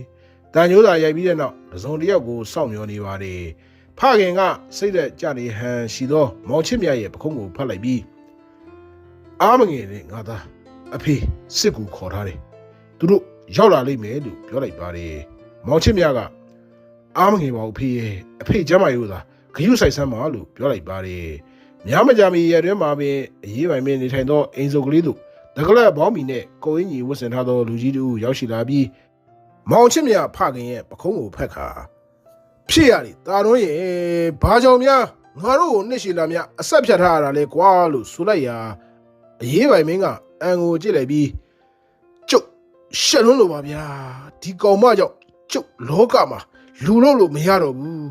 ဘယ်အမျိုးအဆွေကိုမှမျက်နှာမပြဝန်းတော့ဘူးဒါကြောင့်အတိအကျွမ်းနေနဲ့ဝေးတဲ့နေရာကိုရှောင်ပြေးနေတာပါလို့ပြောလိုက်ရာလူကြီးကတက်ပြင်းချလိုက်ပြီးဘဝဆိုတာဒီလိုပဲကွာအမြဲတမ်းตายာဖြောင်ပြတယ်ဆိုတာမရှိပါဘူးကွာအရေးကြီးတာကလူဟာကိုယ့်ဘဝနဲ့ကိုရှင်သန်နေဖို့ပဲဒါပေမဲ့လူတွေကများသောအားဖြင့်သူများအတွက်ရှင်သန်နေကြတာကွာလူဘဝကိုတည်တည်ချာချာစဉ်းစားကြည့်စမ်းသူတို့ဘာအထင်ကြီးဖို့အများမြင်မှာတင့်တယ်ဖို့ဆိုတဲ့အကြောင်းပြချက်တွေနဲ့ကိုယ့်ဘဝကိုအချင်းကြအောင်လုပ်နေကြတာများပါလေဒီလိုဘဝနဲ့နေထိုင်ရတာလွတ်လပ်မှုမရှိတော့ဘူးသူတို့ဘာရဲ့အကျဉ်းသားဖြစ်သွားတယ်အိမ်တော်ရေးဖောက်ပြန်မှုဆိုတာကံအကြောင်းမလာတဲ့အိမ်တော်ရှင်တိုင်းကြုံတွေ့ရတာပါပဲကွာဒါကနှလုံးသွင်းတတ်ရင်တန်ဝေကရစရာကောင်းပါလေဒါပေမဲ့နှလုံးသွင်းမှားရင်တော့မင်းလိုဘဝမျိုးနဲ့ရင်ဆိုင်ရတတ်တယ်ကွာမင်းမိမလည်းတနေ့တစ်ကြီးမှာတေဆုံးသွားပြီလို့ကြားတယ်လို့ပြောပြီးမောင်ချစ်မြကိုကြည့်ကဒါမင်းရဲ့သားလေးမလားဥပဒေကိုကောင်းလိုက်တာကွာလို့ချီးမွမ်းလိုက်လေရာအရေးပိုင်မင်းကကျုပ်သားကြောင့်ပဲအကိုကြီးကိုခေါ်လိုက်ရတာပါကျုပ်မရှိရင်ကျုပ်သားကိုစောင့်ရှောက်ပါနော်လို့ဆိုလိုက်ပါတယ်ထိုအခါလူကြီးကခေါင်းညှိလိုက်ပြီးစိတ်ချပါကွာမောင်ချစ်မြကိုငါတစ်သက်လုံးစောင့်ရှောက်မှာပါလို့ပြောလိုက်ပါတယ်ထိုအခါဖခင်ဖြစ်သူကမောင်ချစ်မြဘက်ကိုလှည့်ပြီးလူလေးဒါကမင်းရဲ့ဘာကြီးဥတီပါတဲ့အဖေရဲ့အကိုကြီးပေါ့ကွာဘာကြီးစကားကိုညီဝင်မကြနားထောင်ရမယ်နော်လို့ဆိုလိုက်ပါတယ်မောင်ချစ်မြဟာဥတီပါရဲ့မျက်နှာကိုကြည့်ပြီးခေါင်းငိမ်ပြလိုက်ပါတယ် ဥရိဘဟာညီဖြစ်သူရဲ့ကျမ်းမာရေးပြန်လည်ကောင်းမွန်စေရန်မြို့ပေါ်မှာရှိတဲ့ဆရာဝန်ကြီးများကိုပြစ်ဖိတ်ပြီးကုသဖို့ကြိုးစားတော်လေအရေးပိုင်မင်းဟာကာလရှည်ကြာစွာအရက်ကိုအဖော်ပြုခဲ့သောဒါကြောင့်ကျမ်းမာရေးအကြီးအကျယ်ချို့ယွင်းနေလေပြီနောက်ဆုံးမှာမူဆရာဝန်ကြီးကိုယ်တိုင်လက်လျှော်လိုက်ရသောတနေ့၌အရေးပိုင်မင်းဘဝတစ်ပါးကိုကူးပြောင်းသွားပါလေမောင်ချင်းမြဟာဖခင်အတွက်ဝမ်းနည်းလွန်းသဖြင့်ရှိုက်ငိုနေမိပါတယ်ထိုအခါဥဒီပကယောက်ျားဆိုတာမငိုရဘူးကွစိတ်သက်ခိုင်မာရတယ်ငိုတယ်ဆိုတာမိန်းမနဲ့ကလေးတွေကိုတဘာဝတရားကပေးထားတဲ့လက်ဆောင်ပဲဒီလက်ဆောင်ကယောက်ျားတွေအတွက်မဟုတ်ဘူးလို့ပြောပါတယ်ဥဒီပရဲ့စကားကြောင့်မောင်ချစ်မြဟာမငိုဝတ်တော့ပဲငြိမ်သက်သွားပါတယ်ဥဒီပဟာအရေးပိုင်မင်းကိစ္စပြီးသောအခါမောင်ချစ်မြကိုခေါ်ဆောင်သွားပါတယ်ဥဒီပဟာကံရိုးတန်းရွာလေးတွေမှာနေထိုင်ပါတယ်ထူရွာတရွာလုံးတငါလုံးနဲ့အသက်မွေးဝမ်းကြောင်းကြပါတယ်ဥဒီပရွာကိုပြန်ရောက်လာသောအခါရွာသူရွာသားများဟာခင်မင်ရင်းနှီးဟန်နဲ့လာရောက်နှုတ်ဆက်ကြပါတယ်ဥဒီပရဲ့ထူးခြားချက်ဟာရွာထဲမှာမနေပဲရွာပြင်မှာနှစ်ထပ်ပြင်တော်အိမ်ကြီးတစ်ဆောင်ဆောက်လုပ်ပြီးနေထိုင်ပါတယ်ဥဒီပရဲ့တအိမ်လုံးမှာငါးကန်များပြည့်နေပြီးငါးကန်ထဲမှာလည်းရေတရေလို့အများခေါ်လို့ရှိသောဘဝဲကောင်များကိုတွေ့ရပါတယ်အိမ်ပေါ်တဲ့အခန်းကျယ်ကြီးထဲမှာဓာတုဗေဒစံသက်ကရိယာမျိုးမျိုးကိုလည်းတွေ့ရပါတယ်မောင်ချစ်မြဟာဥဒီပရဲ့အလုပ်ကိုင်းကိုစိတ်ဝင်စားသဖြင့်မေးမြန်းကြည့်လေရာဥဒီပကလူကစူးစမ်းနေတဲ့သတ္တဝါပဲကွာစူးစမ်းနေစိတ်ရှိလို့လေသိပ္ပံပညာတိုးတက်လာရတာပဲငါလည်းဘဝဲကောင်တွေကိုစူးစမ်းနေလို့လေ့လာနေတာပေါ့ကွာလို့ပြောလိုက်ပါတယ်မောင်ချစ်မြကမျက်မှောင်ကျုံလိုက်ပြီးဘာကြီးကရေဘဝဲကောင်တွေကိုမှရွေးပြီးဘာကြောင့်စိတ်ဝင်စားရတာလဲလို့မေးလိုက်ပါတယ်ထိုအခါဥဒီပကရေဘဝဲကောင်တွေကကဘာပေါ်မှာအစမ်းကျယ်ဆုံးသတ္တဝါတွေလို့ငါယူဆတယ်သူတို့ကအလွန်ထူးခြားတဲ့စွမ်းရည်ရှိပြီးအင်မတန်လေးရက်ဆက်ကြမ်းကြုတ်တယ်သူတို့ထက်အကောင်ကြီးတဲ့ရေသတ္တဝါကြီးတွေကိုတောင်ပရိယေမာယာသုံးပြီးအနိုင်ယူတတ်တယ်တကယ်တော့ငါနှစ်ပေါင်းများစွာစူးစမ်းလေ့လာနေတာရေဘွဲရဲ့မာယာကိုကွာလို့ပြောလိုက်ရာမောင်ချစ်မြကတက်ပြင်းချပြီး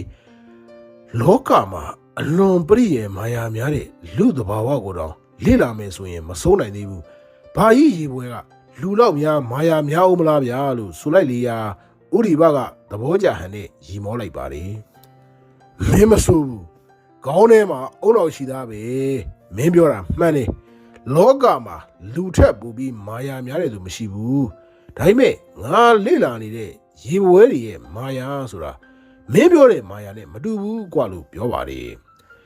နောက်နေ့မှာရွာသားများဟာဥဒီဘထံကိုရေဘွဲအရှင်များလာရောက်ရောင်းချကြပါတယ်ဥဒီဘဟာရွာသားများရောင်းချသမျှရေဘွဲအရှင်များကိုဝယ်ယူပါတယ်မောင်ချစ်မြဟာဥဒီဘတငါရွာမှာနေထိုင်ရခြင်းအကြောင်းကိုရိပ်စားမိသွားပါတယ်ဥဒီဘဟာမြည်သည့်အသက်မွေးဝမ်းကြောင်းအလုပ်ကိုမျှမလုပ်ဘဲတငါများလာရောက်ရောင်းချသောရေဘွဲအရှင်များကိုဝယ်ယူနေပါတယ်မောင်ချစ်မြဟာဥဒီဘရဲ့အလုပ်များကိုကူညီလုပ်ကင်ပေးရင်စူးစမ်းကြည့်လေရာဘိုင်ဘာလို့မှမရှိပဲရွာသားတွေလာရောင်းသမျှရေဘွဲတွေကိုဝယ်နေတယ်ဆိုတော့ဘာကြီးမှပတ်စံတော်တော်ရှိမှာပေါ့လို့မေးလိုက်ပါတယ်ထိုအခါဥဒီဘကရီမောပြီးငါဘိလက်မှာဓာတုဗေဒကိုသင်ယူခဲ့တာကွာငါဘဝတစ်ခုလုံးဒီပညာထဲမှာမြုပ်နှံထားခဲ့တာငါတို့မိဘတွေကဆွေစဉ်မျိုးဆက်ချမ်းသာကြွယ်ဝကြတယ်ကွာဒါကြောင့်လဲမတောက်မတနေနေတာပေါ့လို့ပြောပါတယ်ဥဒီဘဟာတငါရွာကလေးမှာနေထိုင်ပြီးဘဝဲကောင်များကိုလေ့လာနေသည်မှာနှစ်ပေါင်းများစွာကြာပြီလို့သိရပါတယ်ဥဒီဘဟာရေဘဝဲအရှင်မျိုးစုံကိုကံများထဲမှာထည့်ပြီးနေ့စဉ်နဲ့အမျှလေ့လာစူးစမ်းနေပါတယ်ဥဒီဘဟာဘဝဲများနဲ့ပတ်သက်ပြီးတခါတရံစိတ်လိုလက်ရပြောပြတတ်ပါတယ်ဘဝဲနဲ့ကင်းမွန်ကမျိုးနွယ်တစ်ခုထဲမှာပါဝင်တဲ့တရားတွေပဲကွာကင်းမွန်ကလက်ဆယ်ချောင်းရှိပြီးပင်လယ်မှာသူတို့ထက်အစာများစွာကြီးတဲ့တရားတွေကိုတောင်ဖမ်းပြီးစားတော့တတ်တဲ့ကြောက်စရာအကောင်းဆုံးတရားတွေလို့သတ်မှတ်ထားတယ်ဘဝဲကလက်ရှစ်ဖက်ရှိပြီးကြောက်စရာအသားစားတရားတွေမှာပါဝင်နေသူတို့ဟာတစ်ခါလေမှာရေတွေကတရားတွေနဲ့တိုက်ခိုက်ရင်ကိုရောင်ဖြော်ပြီးထွက်ပြေးခြင်းတဲ့အခါမှာသူတို့ရဲ့ကိုကနေအမဲရောင်မှီတွေထုတ်ပြီးပြိုင်ဘက်တွေကိုလှည့်စားတတ်တယ်ကင်းမွန်လည်းရေဘဝဲလိုပဲအမဲရောင်မှီတွေမျိုးကိုထုတ်ပြီးရန်သူလက်ကထွက်ပြေးကြတယ်ငါစိတ်အဝင်စားဆုံးကကင်းမွန်နေရဲ့အရက်ဒေသလိုက်အယောင်ပြောင်းလဲမှုပဲကွာကင်းမွန်နေကိုနှိရှေလာများလေ့လာနေတာ သူတို့ရဲ့အယောင်ပြောင်းလဲမှုကိုသိကြလို့ပဲလို့ပြောပါတယ်ဥရိဘဟာသူ့ရဲ့ကင်းမွန်သူတေသနအလုပ်ကိုတစ်နှစ်ပြီးတစ်နှစ်စိတ်နှစ်ပြီးဆက်လက်လုပ်ကိုင်နေပါတယ်မောင်ချစ်မြလည်းဥရိဘရဲ့သူတေသနအလုပ်များကိုကူညီလုပ်ကိုင်ပေးပါတယ်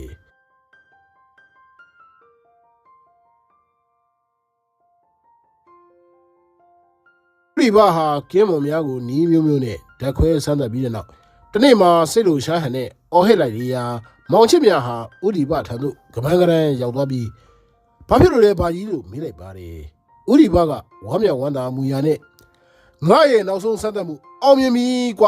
ကင်းမွန်နေရဲ့အယောင်ချယ်ဓာတ်ကိုငါသိပြီမကြခင်ငါရဲ့စမ်းသပ်ချက်နောက်ဆုံးအဆင့်ကိုရောက်တော့မယ်လို့ပြောလိုက်ရာမောင်ချစ်မြကမျက်မှောင်ကျွတ်လိုက်ပါတယ်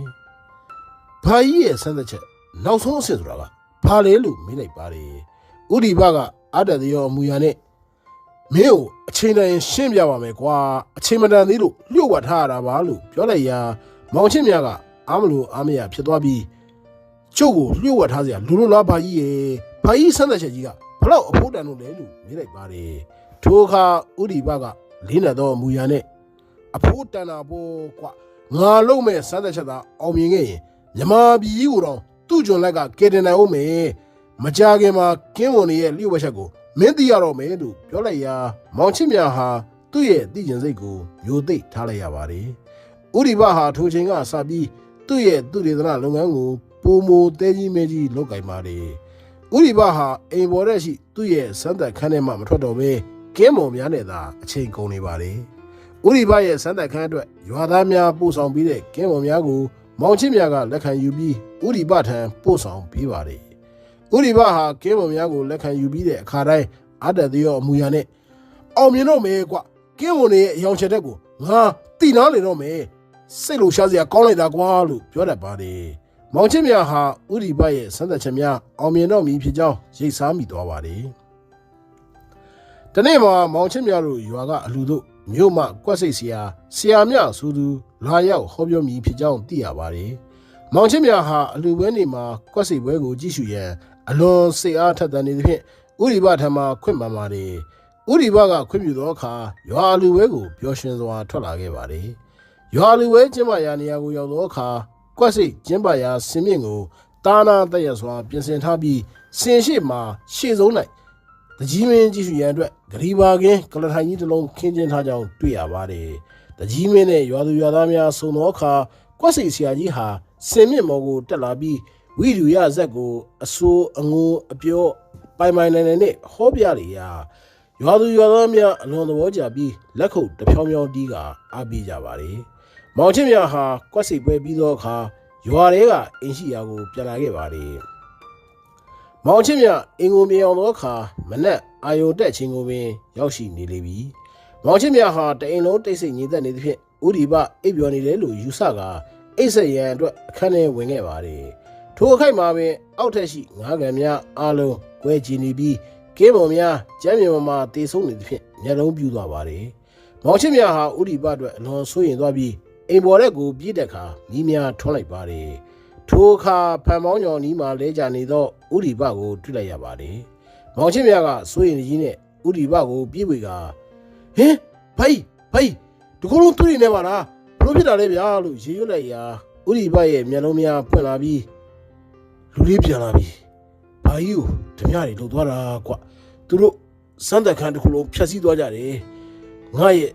စမ်းသက်ချက်အောင်မြင်ကန်ဒီအချိန်ရောက်မှဒီလိုဖြစ်ရတာငါသိကျင်တာလေကွာ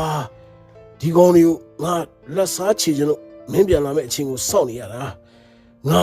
မနေရတော့ဘူးလို့ဆိုသဖြင့်မောင်ချစ်မြကဝမ်းနဲ့ကြေကွဲသွားပြီးအာတင်ထားပါဘာကြီးရဲ့လို့ပြောလိုက်ပါတယ်ထိုအခါဥရိဘကငါအချင်းနေငါသိပါတယ်ကွာဒဏ်ရာတွေကသူ့ရဲ့တိတ်တော်နေပြီဘယ်လိုမှခေလို့မရတော့ဘူးလို့ဆိုလိုက်ပါတယ်မောင်ချစ်မြဟာမိမိရဲ့ပယောဂကြောင့်ဥရိဘတပြတိုက်ခံရခြင်းလို့ယူဆကမိမိကိုမိမိအဖြစ်တင်မိပါတယ်ဥရိဘကသွေးများကိုအန်ချလိုက်ပြီးတကယ်တော့လူလေးအိမ်မှာရှိနေလေဓမြတက်လို့တေးမှာပဲဓမြတွေကအင်အားများတယ်ကွာဘာပဲဖြစ်ဖြစ်ဒီကောင်လေးကိုလက်စားချေရမှကျင်းနေမယ်လို့ပြောလိုက်လေရာမောင်ချစ်မြကလက်သီးဆုပ်ပြီးဘာကြီးတို့ဒီကောင်လေးကိုလက်စားချေပါမယ်ဗျာကျုပ်ခရီးပေးပါတယ်လို့ဆိုလိုက်ရာဥရိဘက သွေးများနောက်တစ်ခါအလိုက်ပြန်ပြီးလူလေးဘာကြီးနာဒူစံဘာကြီးရဲ့သူတေသနာအလို့ရဲ့လျှို့ဝှက်ချက်ကိုပြောပြမယ်အလင်းတိုင်းရင်းဆိုင်ရာ theory အရဆိုရင်လူခန္ဓာကိုယ်မှာရှိတဲ့ဆဲတွေကိုထုတ်ချင်းပေါက်မြင်နိုင်အောင်ဖန်တီးနိုင်တယ်ကွဒီ theory ကိုအခြေပြုပြီးကင်းဝန်နေစီကအယောင်ချေဓာတ်ကနေကိုပြောက်စေးဖော်လို့ရတယ်လို့ပြောလိုက်ပါတယ်။မောင်ချစ်မြဟာဥဒီဘရဲ့ကိုပြောက်စေးဆိုသောစကားကြောင့်မျက်လုံးပြူသွားပြီးကိုပြောက်စေးဟုတ်လားဘာကြီးရဲ့စီကဖြစ်နိုင်မှာမလားဗျာလို့မေးလိုက်ရာဥဒီဘက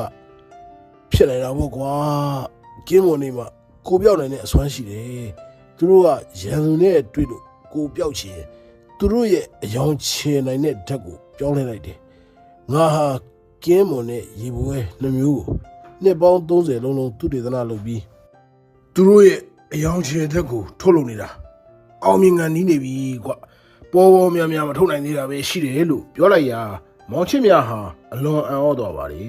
ဥဒီဘကအသက်ကိုခဲရင်စွာရှူရင်းပလင်းတွေကအနီရောင်အရည်တွေကကင်းမွန်ရဲ့အယောင်ချေဓာတ်တွေပဲအဲ့အယောင်ချေဓာတ်ကိုတစ်စက်နှစ်စက်လောက်တောက်လိုက်ရင်လူခန္ဓာကိုယ်က3 နာရီလောက်ပျောက်နေလိမ့်မယ်ကင်းမွန်အယောင်ချေဓာတ်ကိုဓာတုဗေဒနီးနဲ့ပွားယူဖို့ကြိုးစားနေတာအောင်မြင်ကန်ကြီးစဲစဲမှာလူလောကငါထွက်သွားရတာဝမ်းနေတယ်ကွာလို့ပြောရင်းမောပန်းလာဟန်နဲ့ခဏနားလိုက်ပါတယ်ပြီးတဲ့နောက်ဥဒီဘကအသက်ကိုခဲရင်စွာရှူလိုက်ပြီးမင်းငါနောက်ဆုံးမှာကျနာကိုပြောက်စေးအစွမ်းကိုအသုံးချပြီးငါရန်သူတွေကိုလက်စားချပေးပါကိုပြောက်စေးအစွမ်းပြနေချိန်မှာရန်သူလက်ချက်နဲ့မင်းတည်ဆုံးနေရင်တော့မင်းရဲ့ခန္ဓာကိုယ်ကကဘာမြေပေါ်မှာအပီးတိုင်ပျောက်ဆုံးသွားလိမ့်မယ်ရှင်းရှင်းပြောရရင်တော့မင်းရဲ့အလောင်းကိုတကြိုဖို့တောင်ရှာတွေ့အောင်မဟုတ်တော့ဘူးဘာပဲဖြစ်ဖြစ်ငါရန်သူတွေကိုမင်းရအောင်ရှာပြီးလက်စားချေရမယ်လို့ပြောလိုက်ရာမောင်ချစ်မြကအန်ကိုကြည့်လိုက်ပြီးစိတ်ချပါဘာကြီးရေဓမြတွေကိုမရရအောင်ရှာပြီးကျုပ်လက်စားချေပါမယ်လို့ဂရိပေးလိုက်ပါတယ်ဥရိဘဟာမောပန်းဟန်နဲ့စကားဆက်မပြောနိုင်တော့ဘဲငြိမ်သက်သွားပါတယ်ခဏကြာနေမောင်ချစ်မြဟာဥရိဘရဲ့ခန္ဓာကိုယ်ကိုလှုပ်ရမ်းကြည့်လိုက်ရာဥရိဘတေဆုံးသွားပြီဖြစ်ကြောင်းသိလိုက်ရသဖြင့်ဝမ်းနဲ့ကြေကွဲသွားပါတယ်ထို့ကြောင့်ဥရိဘရဲ့ရန်သူများကိုမရရအောင်ရှာဖွေပြီးလက်စားချေရန်ဆုံးဖြတ်လိုက်ပါတယ်မောင်ချစ်မြဟာဥရိဘရဲ့နောက်ဆုံးမှာကြားချက်အရကင်းမွန်ရဲ့ရောင်ချယ်တက်ကနေထုတ်ယူထားသည်ဆိုတော့ကိုပြောက်စေးပလင်းကိုရှာဖွေပြီးတေးကြစွာသိမ်းဆည်းထားလိုက်ပါတယ်မနက်မိုးလင်းသောအခါရွာသူရွာသားများကိုခေါ်ဆောင်ပြီးဥရိဘကိုဓမြများတတ်သွားကြောင်းအတိပေးလိုက်ရာရွာသူရွာသားများဟာဥရိဘအတွက်ဝမ်းနဲ့ကြေကွဲကြပါတယ်မကြာမီမှာပင်မြို့ကပလိများရောက်လာပြီးဥရိဘရဲ့အလောင်းကိုစစ်ဆေးကြပါတယ်မောင်ချစ်မြဟာဥရိဘရဲ့ဇာမဏကိစ္စပြီးသောအခါရွာသားများထံမှဓမြများနဲ့ပတ်သက်၍စုံစမ်းပါတယ်ထိုအခါဥရိဘကိုလွတ်ကြံသွားသောဓမြများဟာကျွဲတဲ့ကျွန်းမှာအခြေချလေရှိသောဓမြပေါင်တို့အုပ်စုဖြစ်နိုင်ကြောင်းသတင်းပေးကြပါတယ်ပလိများဟာကျွဲတဲ့ကျွန်းကိုတွားရောက်စစ်ဆေးသောအခါဓမြပေါင်တို့လူစုကျွန်းကနေရှောင်တိန်သွားကြောင်းသိရပါတယ်မောင်ချစ်မြဟာဥရိဘအတွက်လက်စားချေရန်ရည်ရွယ်ချက်နဲ့ဓမြပေါင်တို့လူစုရဲ့သတင်းကိုနေ့စဉ်နားဆွင့်နေပါတယ်မိမိမှာလူသူလက်နက်အင်အားမရှိတော့လေဥရိဘတီထွင်ခဲ့သောကိုပြောက်စေးအစွမ်းနဲ့ဓမြများကိုရင်ဆိုင်တိုက်ခိုက်ရန်ဆုံးဖြတ်ထားပါတယ်ထို့ကြောင့်ကိုပြောက်စေးကိုဥစွာဆန်းသက်ရန်ကြံစီလိုက်ပြီးပလင်းဖုံးကိုအသာဖွင့်ကအနံ့ခံကြည့်လိုက်ရာကင်းမော်ရောင်ချေစီးရီများဟာအလွန်အနံ့ဆိုးလာကြောင်းတွေ့ရပါတယ်မောင်ချစ်မြဟာအသက်အောင်ပြီးအနီရောင်စီးရီတစ်စက်ခန့်တောက်လိုက်ရာရင်ထဲမှာပူပြီးဆင်းသွားပါတယ်ပြီးတဲ့နောက်မှာစိတ်လိုရှားဟန်နဲ့မှန်ရှိမှစောင့်ကြည့်နေပါတယ်ထို့သောစောင့်ကြည့်နေရင်မိမိရဲ့ခန္ဓာကိုယ်ဟာတဖြည်းဖြည်းမှုံဝါးသွားပြီးအံ့ဩဖွယ်ရာပျောက်ကွယ်သွားကြောင်းတွေ့လိုက်ရပါတယ်မောင်ချစ်မြဟာမှန်ထဲမှာမိမိပုံရိပ်ကိုမမြင်ရသဖြင့်အလွန်တုန်လှုပ်ခြောက်ခြားသွားပါတယ်လောကမှာမိမိရဲ့ခန္ဓာကိုယ်ကိုမြင်နိုင်မဲ့သူမရှိတော့ကြီးဥရိဘရဲ့ကိုပြောက်စေးအစွမ်းဟာအံ့ဩဖွယ်ရာထက်မြက်လာပါတယ်ထိုစေးအစွမ်းကိုယနေ့ပင်အသုံးချပြီးဓမြများကိုကျွဲတဲ့ကျွန်းမှာတွားရောက်ရှာဖွေရန်ဆုံးဖြတ်လိုက်ပါတယ်မောင်ချစ်မြဟာညနေဆောင်သောအခါကိုပြောက်စေးစွမ်းမစွမ်းအမှန်ထဲမှာတေချာအောင်စမ်းသပ်ပြီးတဲ့နောက်မိမိရဲ့ပုံရိပ်ကိုမမြင်ရသောအခါမှအိမ်ထဲကစိတ်ချလက်ချထွက်ခဲ့ပါတယ်သူဟာကန်းစံမှာတွေ့ရသောတံငါလေးတစ်စီးကိုလော်ခတ်ပြီးကျွဲတဲ့ကျွန်းကိုထွက်ခဲ့ပါတယ်ကျွဲတဲ့ကျွန်းဟာသူတို့ရွာနဲ့အတော်တန်ဝေးသောရက်မှာရှိပြီးလူသူအရောက်ပေါက်နေသောကျွန်းလေးတစ်ခုဖြစ်ပါတယ်မောင်ချစ်မြရဲ့လှီကျွဲတဲ့ကျွန်းနဲ့နီးလာသောအခါဓမြပေါင်တို့ရဲ့တပည့်နှစ်ဦးဟာက ကန်းဆက်မှာထိုင်ပြီးငားများရင်ကြားထိုးနေကြပါတယ်ထိုသူတို့ဟာကြားထိုးနေရင်ကျွန်းစီတို့လှေစည်းမျောပါလာကြောင်းတွေ့ရသဖြင့်တဦးကမျက်မှောင်ကျွန့်လျက်ကြည့်လိုက်ခါလှေပေါ်မှာလူမပါဘူးကွာရေထဲမျောလာပုံရတယ်လို့ပြောပါတယ်ထိုအခါကြံသမျှတယောက်ကမျောပါလာသောလှေကိုကြည့်ပြီးတအံ့တော်နဲ့ဟာလှေကိုကြည့်စမ်းရေစံကြီးမှာမျောလာတယ်ကွာထူးဆန်းလိုက်တာလောကမှာရေကိုစံတက်ပြီးမျောတယ်လေဒီတစ်ခါပဲတွေ့ဦးသေးတယ်လို့မယုံနိုင်ဟန်နဲ့ရေရွတ်လိုက်ပါတယ်ကြံသမျှကလည်းဟုတ်ပါရဲ့ဗျာဟောပြောရင်းဆိုရင်ကျုပ်တို့ဘက်ကန်းကိုကတ်လာပြီလို့တန်တော်ပြောလိုက်ပါတယ်မောင်ချင်းမြဟာမိမိကိုဓမြများမြင်မုံမရပဲလေကိုသာမြင်ကြောင်းသိရသဖြင့်စိတ်အားတက်ကြွသွားပါတယ်မောင်ချင်းမြရဲ့လေကန်းကိုကတ်သောအခါဓမြများကတန်တော်ကြည့်ရှုနေကြပါတယ်မောင်ချင်းမြဟာလူမပါသောလေကိုကြောင်းအန်းကြည့်နေတဲ့ဓမြနှစ်ဦးအားလှော်တက်နဲ့တစ်ချက်ပြီးတစ်ချက်ရိုက်လိုက်ရာဓမြများဟာရန်သူကိုမမြင်ရပဲလေထဲမြောက်တက်လာသောလှော်တက်များကိုတန်တော်ကြည့်ပြီးမြေပေါ်လဲကျသွားပါတယ်မောင်ချင်းမြဟာဓမြများကိုခြုံပုံထဲသွင်းလိုက်ပြီးကျွဲတဲ့ကျွန်းအတွင်းကိုခြေတံလုံးလုံးနဲ့ဝင်ရောက်သွားပါတယ်ကျွန်းရဲ့တနေရာကိုရောက်ရင်တဲအိမ်ငယ်လေးတစ်လုံးကိုမြင်တွေ့ရပြီးတဲအိမ်ရဲ့အရှိတ်မှာရှိတဲ့ဖိုခရောက်ဆိုင်မျိုးပေါ်မှာတောကျက်တကောင်ကိုတစိုးထိုးလျက်ကင်ထားကြောင်းတွေ့ရပါတယ်မောင်ချင်းမြဟာကိုပြောက်သောအစွမ်းရှိသဖြင့်တဲငယ်လေးကိုရဲဝံစွာဝင်ရောက်သွားလေရ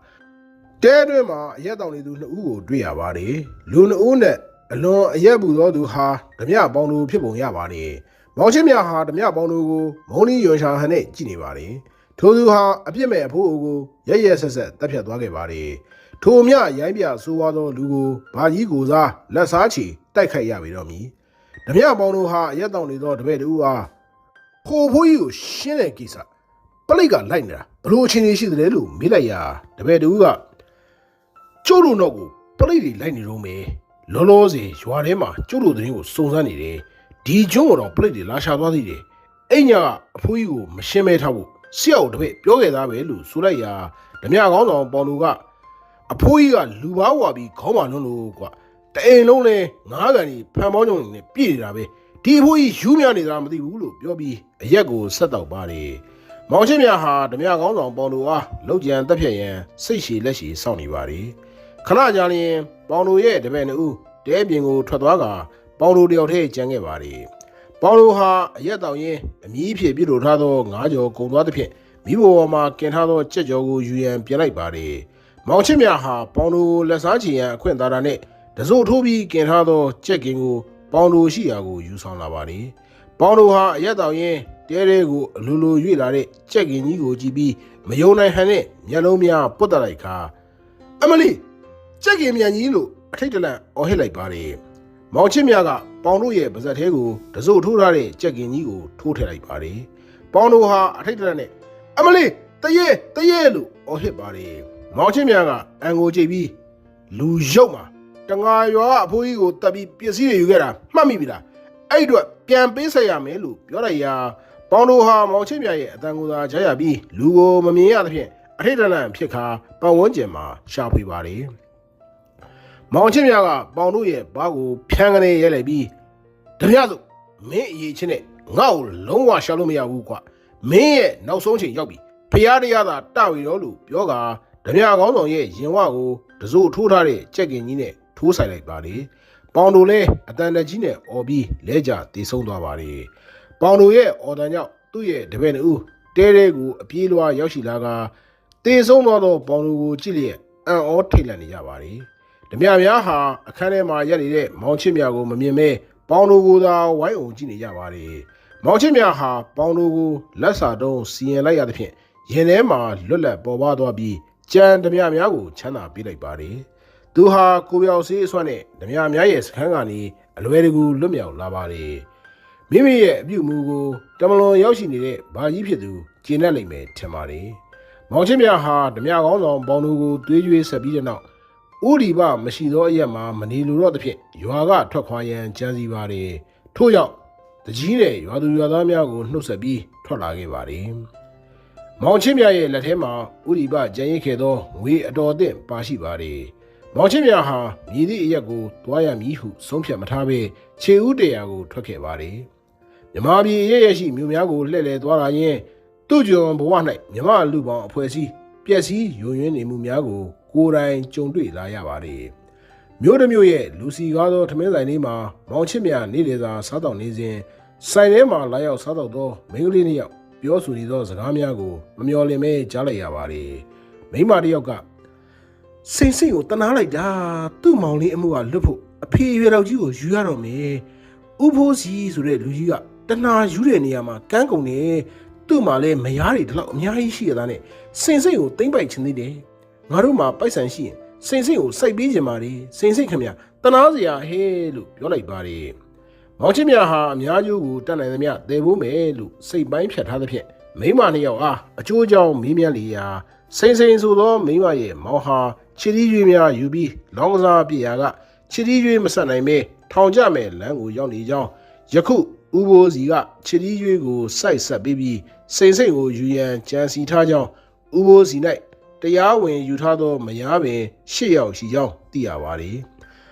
မောင်ချစ်မြဟာမတရားမှုများကိုကူညီဖြေရှင်းပေးရန်ဆုံးဖြတ်ထားလျာထိုမြို့မှာရှိတဲ့ဇရက်မှာတဲခုပြီးဥဘိုးစီရဲ့နေရက်ကိုစုံစမ်းခြင်းစိန်ဆိုသောမိန်းကလေးကိုတစီတစောင်းတွားရောက်အကဲခတ်ခြင်းတို့ပြုလုပ်ပါတယ်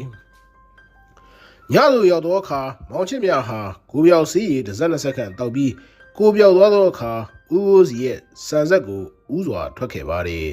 ဆန်ဆက်ကိုရောက်သောအခါညဆောင်ဖြစ်သူဟာတခေါခေါအိပ်ပျော်နေပါတယ်မောင်ချစ်မြဟာဆန်ဆက်ထဲမှာအသင့်တွေ့ရသောဓာတ်စီဘုံးလေးကဓာတ်စီများကိုပတ်ဖြန်းကဆန်ဆက်ကိုမိတင်ရှို့လိုက်ပါတယ်ထိုအချိန်၌ဥဘိုးစီဟာအိမ်မှာအိပ်ပျော်နေပြီးဆန်ဆက်မီးလောင်ကြောင်းကြားသိရသောအခါကမန်းကရန်လိုက်လာပါတယ်မောင်ချစ်မြဟာဥဘိုးစီရဲ့အိမ်မော်ကိုပြောက်စီးအစွမ်းနဲ့တက်သွားလျာအဆောင်များဟာမောင်ချစ်မြကိုမြင်တွေ့ခြင်းမရှိကြကြ။ထိုအချိန်မှာဥဘိုးစီရဲ့အငယ်ဆုံးမယားတင်းကျော်ဆိုသူဟာရေအိမ်ကိုအိတ်ရှင်မှုနဲ့ထွက်လာပြီးမောင်ချစ်မြကိုဝင်တိုက်မိပါတယ်။ထိုအခါမောင်ချစ်မြကိုအတင်းဖတ်ထားလိုက်ပြီးကိုပေါ့ဆာလားရှင့်ကိုအရန်လွှမ်းနေတာရှင့်ဟိုလူကြီးလေတော့အခန်းထဲသွားကြရအောင်လို့ပြောလေရာမောင်ချစ်မြဟာရင်တုံပန်းတုံဖြစ်သွားပြီးထိုမိန်းမရဲ့လက်ကနေရုန်းကန်ထွက်ပြေးရပါတယ်။ဥဘိုးစီဟာမယားများစွာယူထားပြီးမိမများရဲ့အလိုဆန္ဒကိုဖြည့်ဆည်းနိုင်ဖို့မရကြ။မောင်ချစ်မြဟာဥဘိုးစီရဲ့အိတ်ခမ်းကိုမှန်းစာဝင်ရောက်ပြီးမိဂန်တစ်တာတွေကငွေများကိုအိတ်တလုံးနဲ့ထည့်ကာယူဆောင်ခဲ့ပါတယ်။ဥဘိုးစီကဲ့သို့တနာယူတယောက်ရဲ့လက်မှာငွေများပိုရှန်နေရင်အမျိုးကောင်းသားသမီးများပျက်စီးခံရနိုင်တယ်လို့ယူဆပြီးငွေများကိုယူဆောင်ခဲ့ခြင်းဖြစ်ပါတယ်။မောင်ချစ်မြဟာတစ်ဆက်တည်းချစ်တီးနာရန်ရဲ့တိုက်ကိုဝင်ရောက်သွားပြီးချစ်တီးများဟာမြို့ပေါ်မှာမီးလောင်မှုဖြစ်တယ်လို့ဆိုသဖြင့်နိုးကြားကြားရှိနေကြပါတယ်။မောင်ချစ်မြဟာချစ်တီးများကြားကပင်အိမ်ပေါ်ကိုတက်ခဲ့ပြီးစာချုပ်များထားရာတန်တစ်တာကြီးကိုဖွင့်လျက်စာချုပ်များအားလုံးကိုယူဆောင်လာပါတယ်။မောင်ချစ်မြရဲ့လုပ်ရများဟာရက်ပိုင်းအတွင်းသတင်းစာမှာပြန့်နှံ့သွားလျာတနိုင်ငံလုံးကစိတ်ဝင်စားသောသတင်းများဖြစ်ခဲ့ပါတယ်။ထို့နောက်မောင်ချစ်မြဟာမြန်မာပြည်အနှံ့လှည့်လည်ပြီးမကောင်းသူပဲကောင်းသူခဲ့တဲ့အလုပ်များလုပ်ကင်ခဲ့ပါတယ်။ထို့သို့အများအကျိုးအတွက်ကိုကြိုးဆွံ့ရခြင်းများကိုပျော်ရွှင်နေမိပါတယ်မိမိရဲ့ကြိုးပမ်းအားထုတ်မှုကြောင့်သူတစ်ပါးရဲ့အခက်အခဲများပြည်လည်သွားခြင်းကိုလည်းများစွာပီတိဖြစ်မိပါတယ်ဒီနေ့မှာမောင်ချစ်မြဟာအဝေးပြေးဘတ်စကားတစ်စီးနဲ့လိုက်ပါလာသောအခါတနေရာရောက်တနတ်တန်ဒိုင်းကနေကြားရပြီးလမ်းပေါ်သို့ဓမြများရောက်လာကြပါတယ်ဓမြကောင်းဆောင်ဟာ၆လုံးမျိုးတနတ်ကိုကင်ထားပြီးကားရှိမှာစီးရလိုက်ပါတယ်မောင်ချစ်မြဟာအခွင့်ကြုံသဖြင့်ဓမြများကိုနှိမ်နှင်းရန်ဆုံးဖြတ်လိုက်ပါတယ်ထို့ကြောင့်ကားရတာနဲ့အနောက်ဘက်တကားကနေခြုံနဲ့ခုံချလိုက်ပါတယ်ပြီးတဲ့နောက်လွယ်ထဲမှာရှိတဲ့ကိုပြောက်ဆေးဝလင်းကိုထုတ်ပြီးတစက်မြရှာကိုတို့လိုက်ပါတယ်ဆေးတော်ပြီးခဏကြာလျင်မောင်ချစ်မြဟာသူ့ရဲ့လက်များကိုငုံကြည့်လိုက်ရာတဖြည်းဖြည်းကိုပြောက်သွားကြောင်းတွေ့လိုက်ရပါတယ်မောင်ချစ်မြကိုပြောက်သွားသောအခါကားရှိကိုထွက်ခဲ့ပါတယ်ကားရှိမှာဓမြကောင်းဆောင်ဟာ၆လုံးမျိုးတနက်တခိုင်ခိုင်နဲ့အော်ဟစ်ဆဲဆူနေပါတယ်ထိုအခိုက်မှာပင်ဓမြကောင်းဆောင်ရဲ့လက်ထဲမှာရှိတဲ့တနတ်ဟာ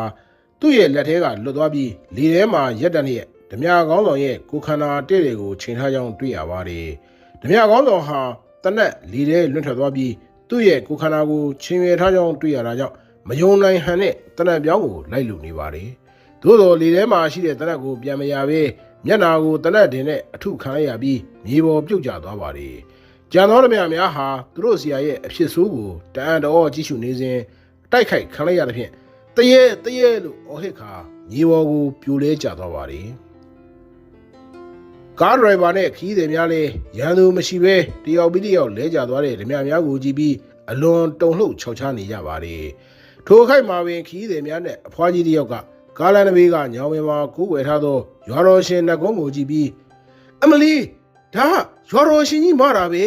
ကျုပ်တို့ကားကိုဓမြတွေတားလိုက်တော့ကရွာတော်ရှင်ကြီးကဲတော်မူပါလို့ကျုပ်တိုင်တယ်လိုက်တယ်ဒါကြောင့်ရွာတော်ရှင်ကြီးမတာဖြစ်မယ်လို့ပြောလေရာကျန်သောခီးသည်များလည်းဖြစ်နိုင်တယ်လို့ယူဆပြီးရွာတော်ရှင်နှကုံးကိုဝိုင်းဝန်းကြော့ကြပါတယ်မိမိတို့ယူဆောင်လာသောစားတောက်ခွေရများကိုရွာတော်ရှင်နှကုံးကိုဆက်သကြပါတယ်ထိုသတင်းဟာသတင်းတော်များထံကိုပြန့်နှံ့သွားပါတယ်သတင်းတော်များဟာထူးဆန်းသောသတင်းကိုရယူရန်ကားဒရိုင်ဘာနဲ့ခီးသည်များကိုရှာဖွေမေးမြန်းပြီးသတင်းစာမှာစိတ်ဝင်စားဖွယ်ရာရေးသားကြပါတယ်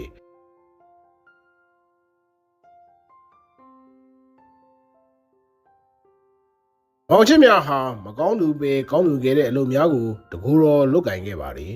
ထို့သောလုပ်ကင်ရာမှာလူဆိုးလူညစ်များရဲ့သတင်းကိုရရှိစေရန်ရန်ကုန်မြို့အနှံ့မှာရှိတဲ့ဟိုတယ်နိုက်ကလပ်နဲ့စားတောက်ဆိုင်များကိုလှည့်လည်သွားပါတယ်တခါတရံမိမိရရှိသောသတင်းများဟာသတင်းအမှားများအတင်းအဖြစ်များဖြစ်နေကြောင်းကိုလည်းတွေ့ရပါတယ်မောင်ချစ်များဟာလူများရဲ့အခက်အခဲကိုရင်ဆိုင်ဖြေရှင်းရ၌ကိုပြောင်စည်းအစွမ်းကိုအသုံးချရသဖြင့်တာမန်လူတို့မမြင်နိုင်သောစိတ်ကြွယ်ရာအရာများကိုရောက်ရှိတတ်ပါတယ်ထိုအခါဟန်ဆောင်လောကကြီးရဲ့ဇယိုက်တဘာဝအစစ်အမှန်ကိုမြင်တွေ့မိပြီးတန်တော်ကြီးဖြစ်ရပါတယ်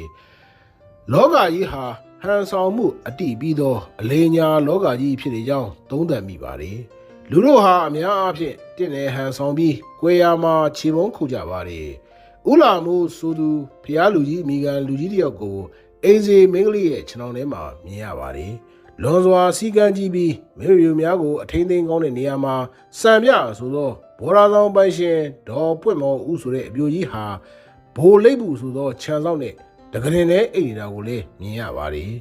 မောင်ချစ်များဟာခြေစလုံးအိမ်တိုင်းဘဝနဲ့မြမပြည်ရဲ့ကိုလှည့်လည်သွားလာပြီးမကောင်းသူပဲကောင်းသူခဲ့တဲ့အလုပ်များလုပ်ကင်ခဲ့ပါတယ်ထို့သောလုပ်ကင်ခဲ့ရမှာဥရီဘရဲ့ကိုပြောင်စည်းအစွမ်းကိုအသုံးချပြီးလုပ်ကင်ရတဲ့ကဲ့သို့ကိုပြောင်စည်းအစွမ်းကိုအသုံးမပြုဘဲသူတစ်ပါးအကျိုးဆောင်ခဲ့တဲ့ဖြစ်ရများလည်းရှိခဲ့ပါတယ်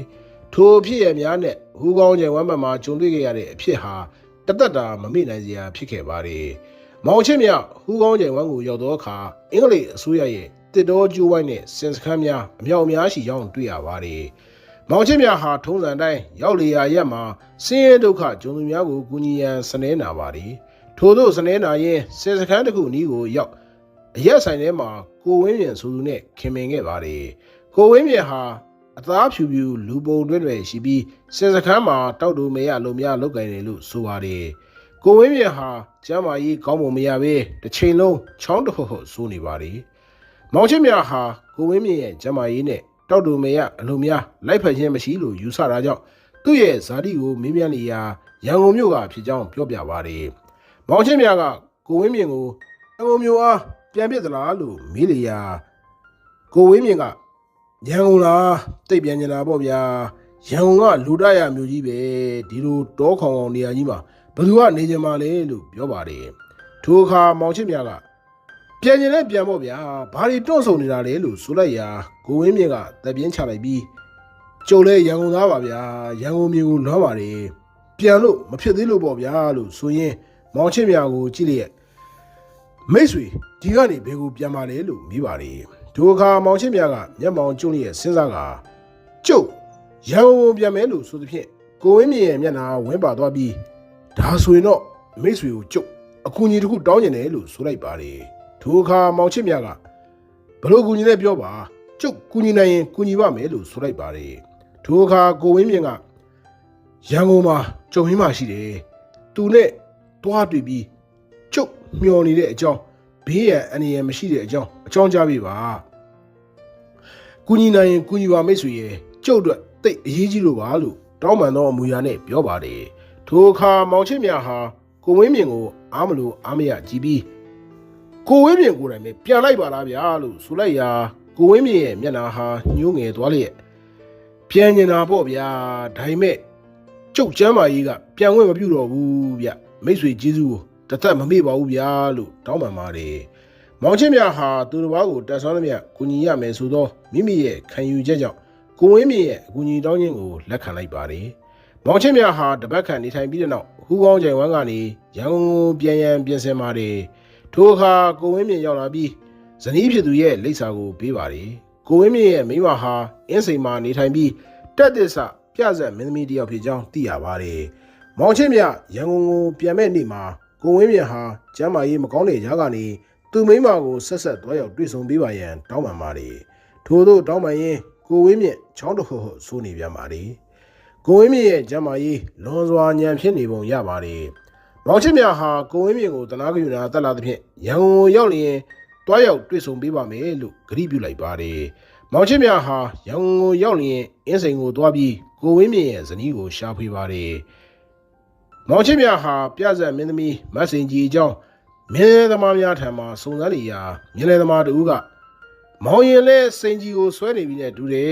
်လက်လျှော့လိုက်မောင်ရင်ဒီကောင်မကမင်းကြိုက်စူးကြိုက်မောင်ရင်တို့လိုပါမွားတွေနဲ့လာလာမှမထိုက်ဘူးလို့ဆိုလိုက်ရာမောင်ချင်းမြဟာမျက်လုံးပြူသွားပါတယ်ဟင်ပြဆက်မင်းသမီးမတ်စင်ကြီးကိုပြောတာနော်လို့ပြောလိုက်ရာမြင်းလဲသမားကစိန်ကြီးမှစိန်ကြီးအစ်စ်ကိုပြောတာပါဒီကောင်မလောက်လောမာဖောက်ပြတဲ့သူတယောက်မှမရှိဘူးညနေဆောင်ဆိုရင်ဒီကောင်မအိမ်မှာယောက်ျားတွေဝိုင်းဝိုင်းလည်နေတာပဲဒီကောင်မလောက်ယောက်ျားတွေကိုမြူစားတတ်တဲ့သူတယောက်မှမရှိဘူးသူလိုကောင်မနဲ့တွားမပတ်သက်တာအကောင်းဆုံးပဲလို့ပြောပါတယ်မောင်ချင်းမြဟာပြဆက်မင်းသမီးရဲ့သတင်းကိုကြားပြီးသူမနဲ့တွားရောက်တွေ့ဆုံရန်တွန့်ဆုတ်သွားပါတယ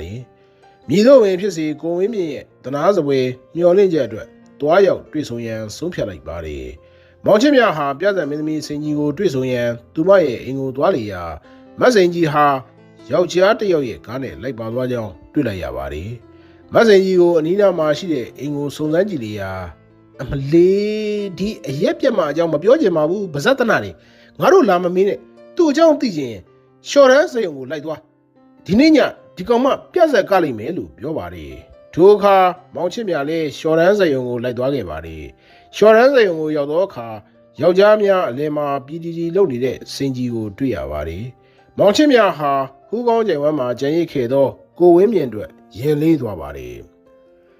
်မောင်ချင်းမြဟာစင်ကြီးကိုငေးကြည့်နေစဉ်အနီးမှာရှိတဲ့မိမဝိုင်းတဝိုင်းကနေစင်ကြီးကိုကြည့်ပြီ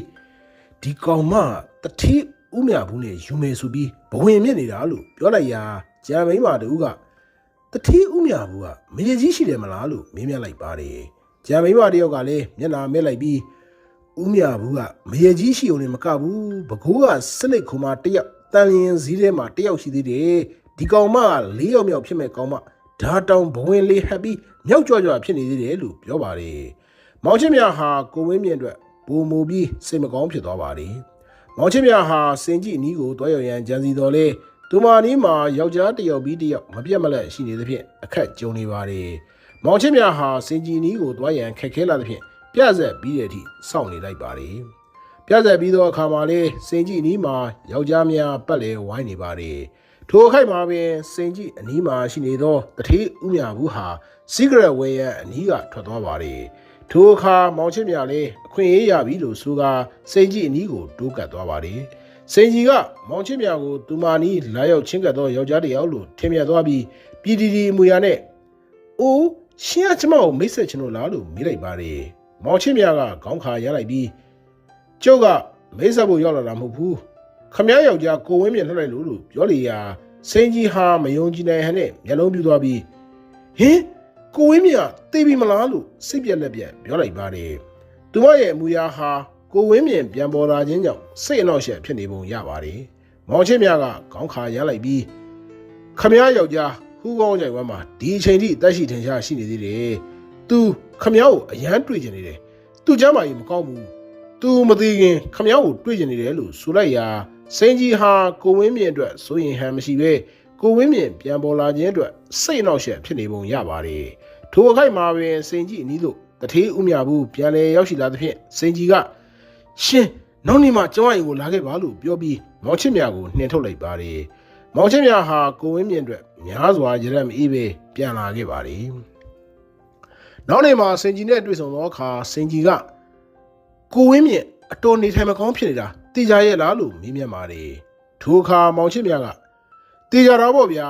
ကျုပ်ကိုယ်တိုင်သူ့ကိုမျက်ဝါးထင်နေမြင်ခဲ့တာဗျလို့ပြောပါတယ်ထိုအခါစင်ကြီးဟာတစုံတရာကိုစဉ်းစားလိုက်ပြီး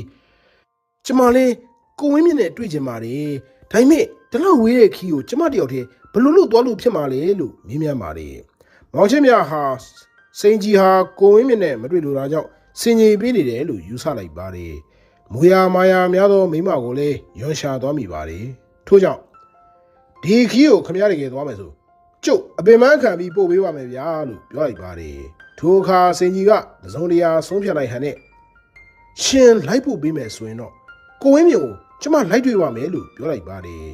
မောင်ချင်းမြဟာစင်ကြီးလိုမိမကလင်းအပေါ်တစ္ဆာရှိပြီးဟူးကောင်းကျယ်ဝန်းကိုလိုက်မယ်ဆိုခြင်းကိုမယုံနိုင်အောင်ဖြစ်သွားပါတယ်ထိုမိမဟန်ဆောင်ခြင်းပဲလားလို့တွေးမိပါတယ်ထို့ကြောင့်ခမရတကယ်ပြောတာလားလို့ထပ်မေးလိုက်ပါတယ်စင်ကြီးကခေါင်းညင်လိုက်ပြီးတကယ်ပါရှင်လိုက်ဖို့ပြီးရင်ကိုဝင်းမြင့်နဲ့လိုက်ပြီးတွေ့ပါမယ်လို့ပြောပါတယ်မောင်ချင်းမြဟာကိုဝင်းမြင့်အပေါ်မှာဂယုဏတက်လာသဖြင့်ဟူးကောင်းကျယ်ဝန်းကိုတစ်ချိန်ထပ်မံသွားရောက်ရန်ဆုံးဖြတ်လိုက်ပါတယ်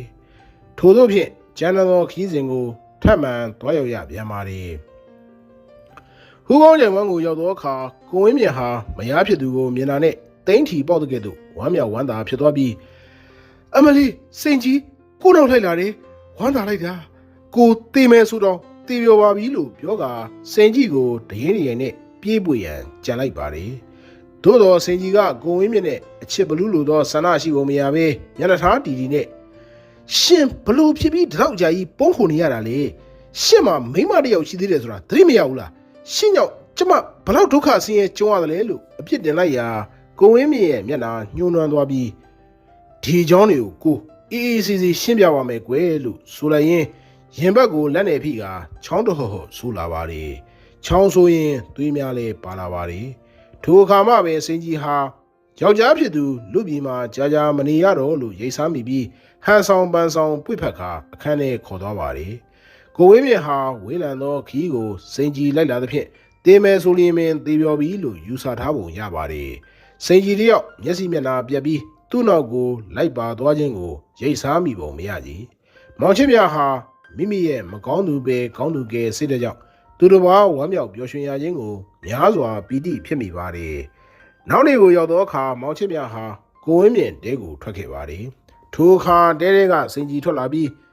မနှက်ပြန်ကျမပြန်မယ်ရှင်လိုက်ပို့ပေးပါလို့ပြောလေရာမောင်ချင်းမြဟာစင်ကြီးကိုစကားမတုံ့ပြန်မဲ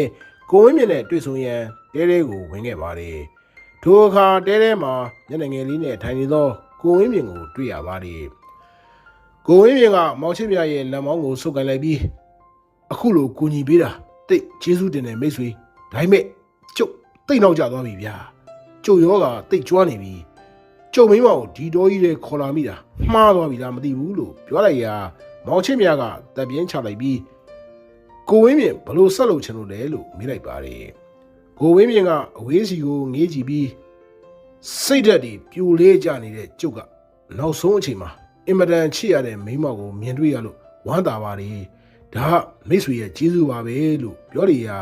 မောင်ချင်းမြကကိုဝင်းမြင့်ကိုအားမလို့အားမရဖြစ်သွားပြီးခမည်းမရအဖော်ရှိတော့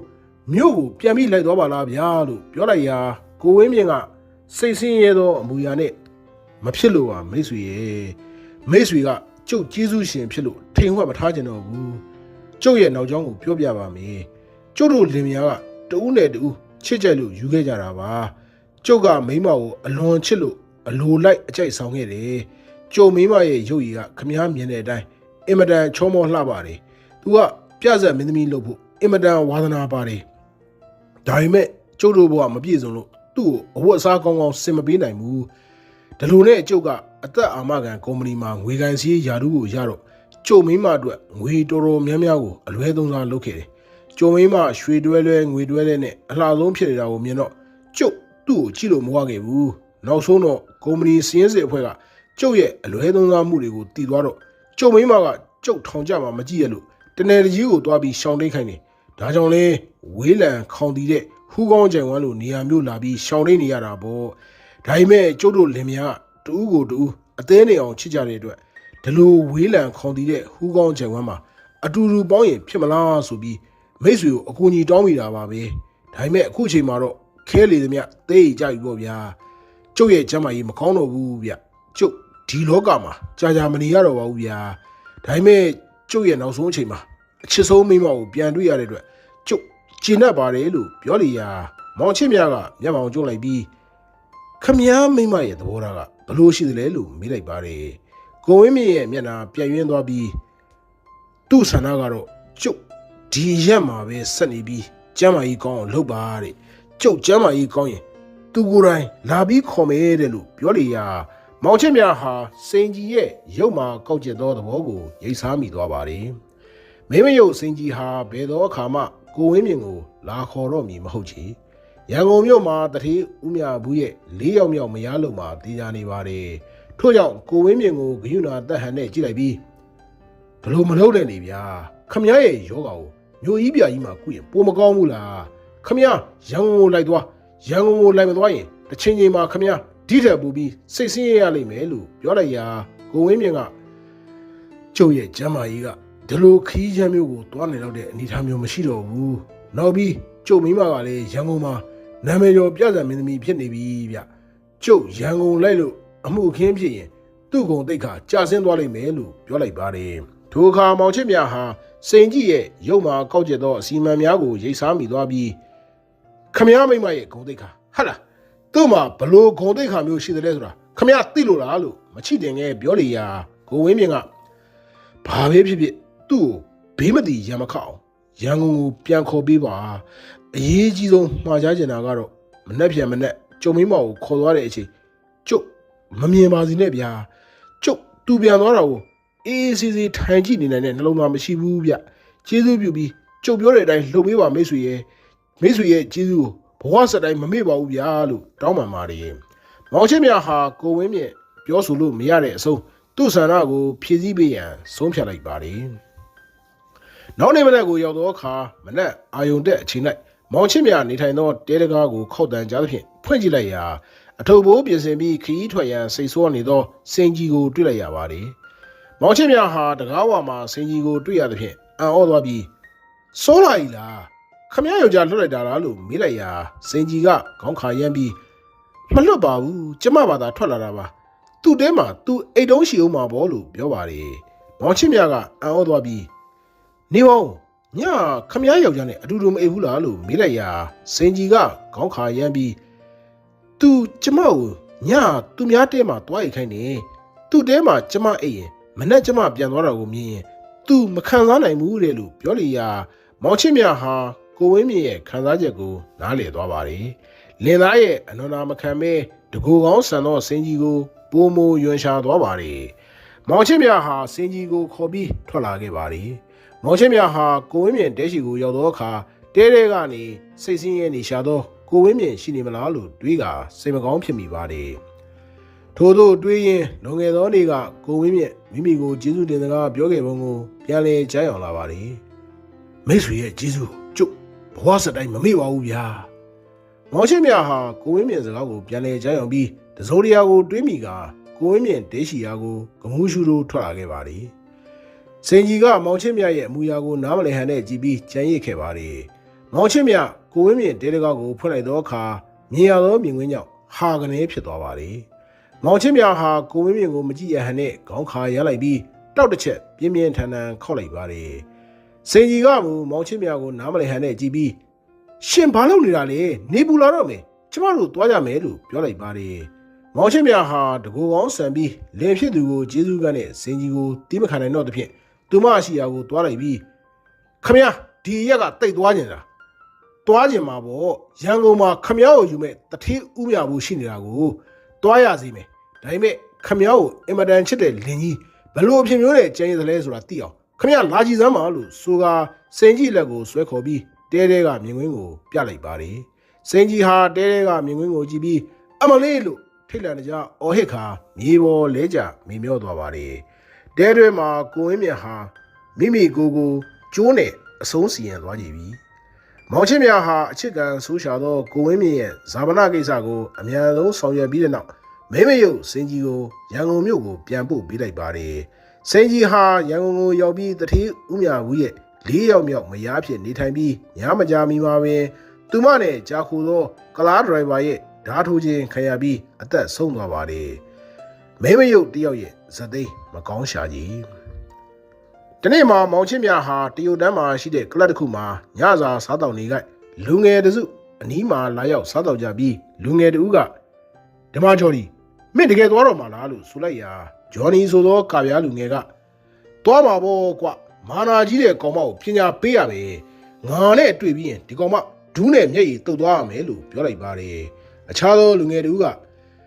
ဂျော်နီပြောတာလည်းဟုတ်တယ်ကွချယ်ရီဆိုတဲ့ကောင်မတိတ်မာနာကြီးတာဒီကောင်မမြန်မာတွေကိုအထင်ကြီးတာမဟုတ်ဘူးမင်းကိုကာရမို့လို့အထင်ကြီးပြီးလက်ခံတာဖြစ်လိမ့်မယ်လို့ပြောပါတယ်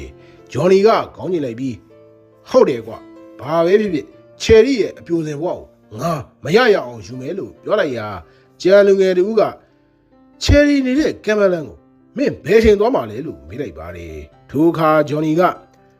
ဒီနေ့ည7:00 နာရီမှာခြံနောက်ကဝင်ရမှာကွချယ်ရီကသူ့အတော်အပြိုကြီးနဲ့တချံနေနေတာ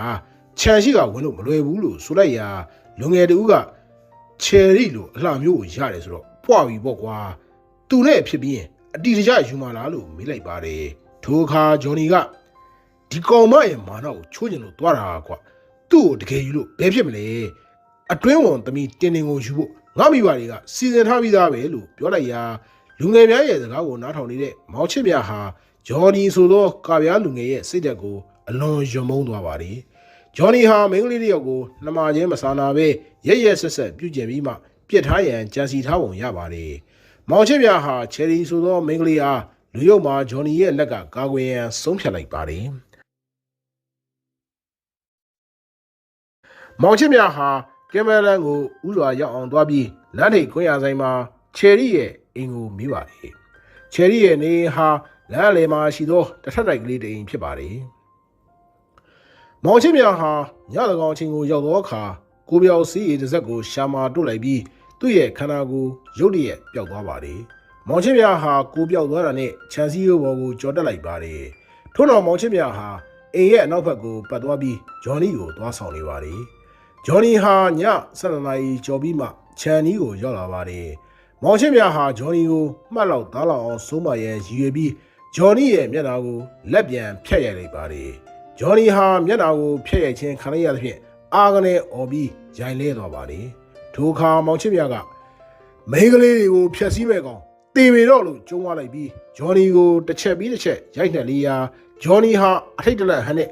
အမလေးကြောက်ပါပြီမဖျက်ဆီးတော့ပါဘူးလို့အော်ဟစ်ခါထိုနေရာကထွက်ပြေးပါတယ်မောင်ချစ်မြဟာဂျော်နီကိုမှတ်လောက်သားလောက်အောင်ဆုံးမပြီးတဲ့နောက်ထွက်ခွာရန်ပြင်ဆင်နေစဉ်ခွေးများခြံနောက်မှာတဝုတ်ဝုတ်ဟောင်းနေသဖြင့်ခြံစည်းရိုးနီးမှာခဏထိုင်နေမိပါတယ်သူ့ခန္ဓာကိုယ်ပျောက်နေသဖြင့်လူများကမမြင်နိုင်တော့လေခွေးနဲ့ကြောင်များကမြင်နိုင်ကြောင်းအံ့ဩဖွယ်ရာတွေ့ရပါတယ်ထို့သို့ထိုင်နေရင်သူ့ရဲ့လက်ကမြေပေါ်မှာကျနေတဲ့ပလင်းတစ်လုံးကိုစမ်းမိပါတယ်ထိုပလင်းဟာဂျော်နီကြံရစ်ခဲ့သောအရက်ပလင်းဖြစ်ပုံရပါတယ်မောင်ချစ်မြဟာခွေးများကိုဆောင်ရင်းအားချောက်တယ်လို့ဖြစ်လာသဖြင့်အရက်ပလင်းကိုဖွင့်ပြီးတငုံတောက်လိုက်ပါတယ်မောင်ချစ်မြဟာအရက်ကိုတောက်လေတောက်တာမရှိသောဥရိုင်းတစ်ယောက်ဖြစ်ပါတယ်ထို့ကြောင့်အရက်ကိုတငုံပြီးတငုံတောက်ပြီးသောအခါမူးရည်ရီဝေလာပါတယ်သူဟာခွေးဟောင်တံများခြံစည်းရိုးနီးမှာကြားရသဖြင့်အိမ်ရဲ့အနောက်ဘက်တကားနီးမှာပုံခိုနေမိပါတယ်ထိုစဉ်မောင်ချစ်မြပုံခိုနေသောအိမ်တကားပွင့်လာပြီးတကားကထွက်လာတဲ့လူတစ်ယောက်နဲ့မောင်ချစ်မြရဲ့ကိုပြောက်ခန္ဓာတိုက်မိပါတယ်မောင်ချစ်မြဟာလူတစ်ယောက်နဲ့တိုက်မိသဖြင့်ခေါင်းတစ်ပန်းကြီးသွားပြီးရုံးကန်ရန်ပြန်လိုက်ပါတယ်ထိုသူရဲ့ကိုခန္ဓာဟာဣဆက်ညံ့ညောနေသဖြင့်ချယ်ရီဖြစ်ကြောင်းသိလိုက်ရပါတယ်ချယ်ရီဟာမောင်ချစ်မြကိုတင်းတင်းဖတ်လိုက်ပြီးခွေးဟောင်တန်ကြီးကြားလို့ဂျော်နီရောက်လာပြီလို့ထင်သားပဲလာအထက်ကိုဝင်ရအောင်အပြင်မှာဆိုအတော်တွေ့သွားလိမ့်မယ်လို့ဆိုကာမောင်ချစ်မြရဲ့ကိုပြောက်ခန္ဓာကိုဖတ်ပြီးခေါ်ဆောင်သွားပါတယ်မောင်ချစ်မြလည်းမယုံကန်နိုင်ပဲချယ်ရီရဲ့အိတ်ခမ်းထဲရောက်ရှိသွားပါတယ်အမောင်တို့ကြီးဆိုနေသဖြင့်ချယ်ရီဟာမောင်ချစ်မြကိုဂျော်နီလို့ထင်မြင်နေပါတယ်မောင်ချစ်မြဟာတောက်လီတောက်ထမရှိသောအရက်များကိုတောက်ပြီးခေါင်းထဲမှာရီဝေနေသဖြင့်သွေးများပူနွေးလာပါတယ်သူ့ရဲ့ရင်ထဲမှာပေါက်ကွဲလူမတက်ဆူညံနေပါတယ်ချယ်ရီရဲ့အထီးတွေများကလည်းနူးညံ့သိမ်မွေ့လွန်းပါတယ်နောက်ဆုံးမှာမောင်ချစ်မြဟာအတွေ့ရဲ့ဒဏ်ကိုမခံနိုင်ပဲအမိုက်မှောင်နဲ့တိုးဝင်သွားပါတယ်မောင်ချစ်မြအမူးပြေပြီးအိယာကနူးလာသောအခါချယ်ရီရဲ့အိယာပေါ်မှာအိပ်ပျော်နေခဲ့ကြောင်းတွေ့လိုက်ရသဖြင့်ခေါင်းတစ်ပန်းကြီးသွားပြီးမိမိကိုမိမိများစွာနောင်တရမိပါတယ်မိမိမှာကိုပြောင်စီးအစွမ်းရှိနေသေးကြောင်းတွေ့လိုက်ရသဖြင့်ထိုနေရာကနေအများဆုံးထွက်ရန်ကြံစီလိုက်ပါတယ် သူဟာခွေခွေကလေးအိပ်ပျော်နေသောမိမလာလေးချယ်ရီအာ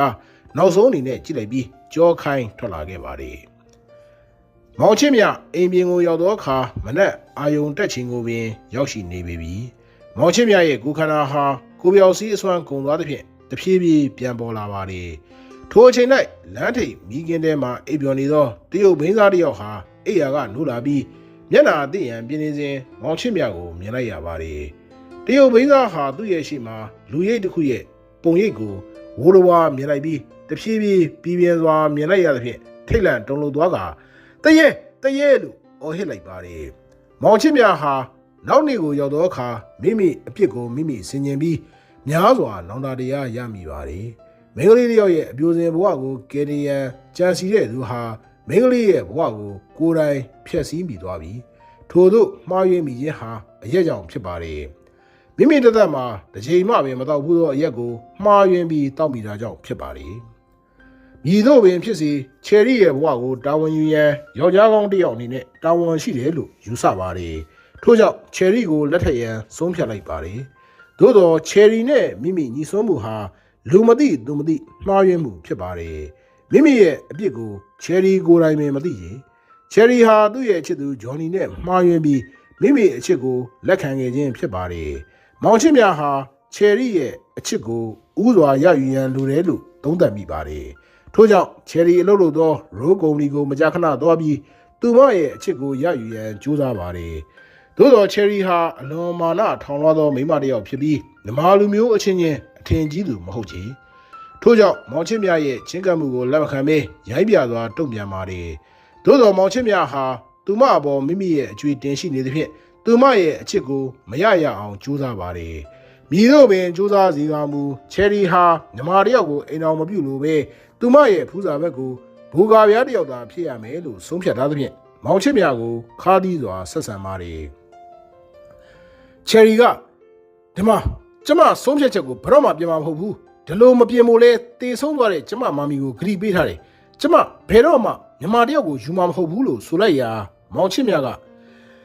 မင်းဘာဖြစ်လို့မျိုးမစစ်တဲ့သူတွေကိုအထင်ကြီးရတာလဲမြန်မာတွေကိုဘာကြောင့်အထင်သေးနေရတာလဲလို့မေးမြန်းလိုက်ပါတယ်ချယ်ရီကမျက်နှာကိုမဲလိုက်ပြီးကျမအမေကကပြားမတယောက်ပဲကျမအဖေကလည်းကပြားပဲဒါကြောင့်ရှင်အင်မတန်ချစ်ပါတယ်ဆိုတဲ့ကျမကိုယ်တိုင်ကလည်းကပြားမတယောက်ဆိုတာသတိရပါအောင်လို့ပြောလိုက်ရာမောင်ချစ်မြကတက်ပြင်းချလိုက်ပြီးဘာပဲဖြစ်ဖြစ်မင်းကိုယ်တိုင်မြန်မာမြေမှာနေပြီးမြန်မာရေကိုတောက်နေတာမလားမြန်မာအလူပေါင်းကိုဒီလောက်အထင်သေးစရာမလိုပါဘူးလို့ပြောလေရာချယ်ရီကတက်ပြင်းချလိုက်ပြီးကျမဒါရီနားမလည်ဘူးမိဘစကားကိုမြည်ဝဲမချနားထောင်မှုပဲသိတယ်လို့ပြောလိုက်ရာမောင်ချစ်မြဟာယောက်ျားကောင်းပြီးမိမိတာဝန်ကိုယူလိုသူဖြစ်သဖြင့်သူမရဲ့သဘောထားကိုအားမလို့အားမရဖြစ်ခါမင်းနဲ့ငါတတော်ကြီးရင်းနှီးပြီးမှကွာမင်းကိုကျူးလွန်ခဲ့ဘူးတဲ့ယောက်ျားတစ်ယောက်ရဲ့ဆန္ဒကိုညှဉ်းဆန်မှုမတင်ဘူးကွာလို့စိတ်ထဲကပြောဆိုနေမိပါတယ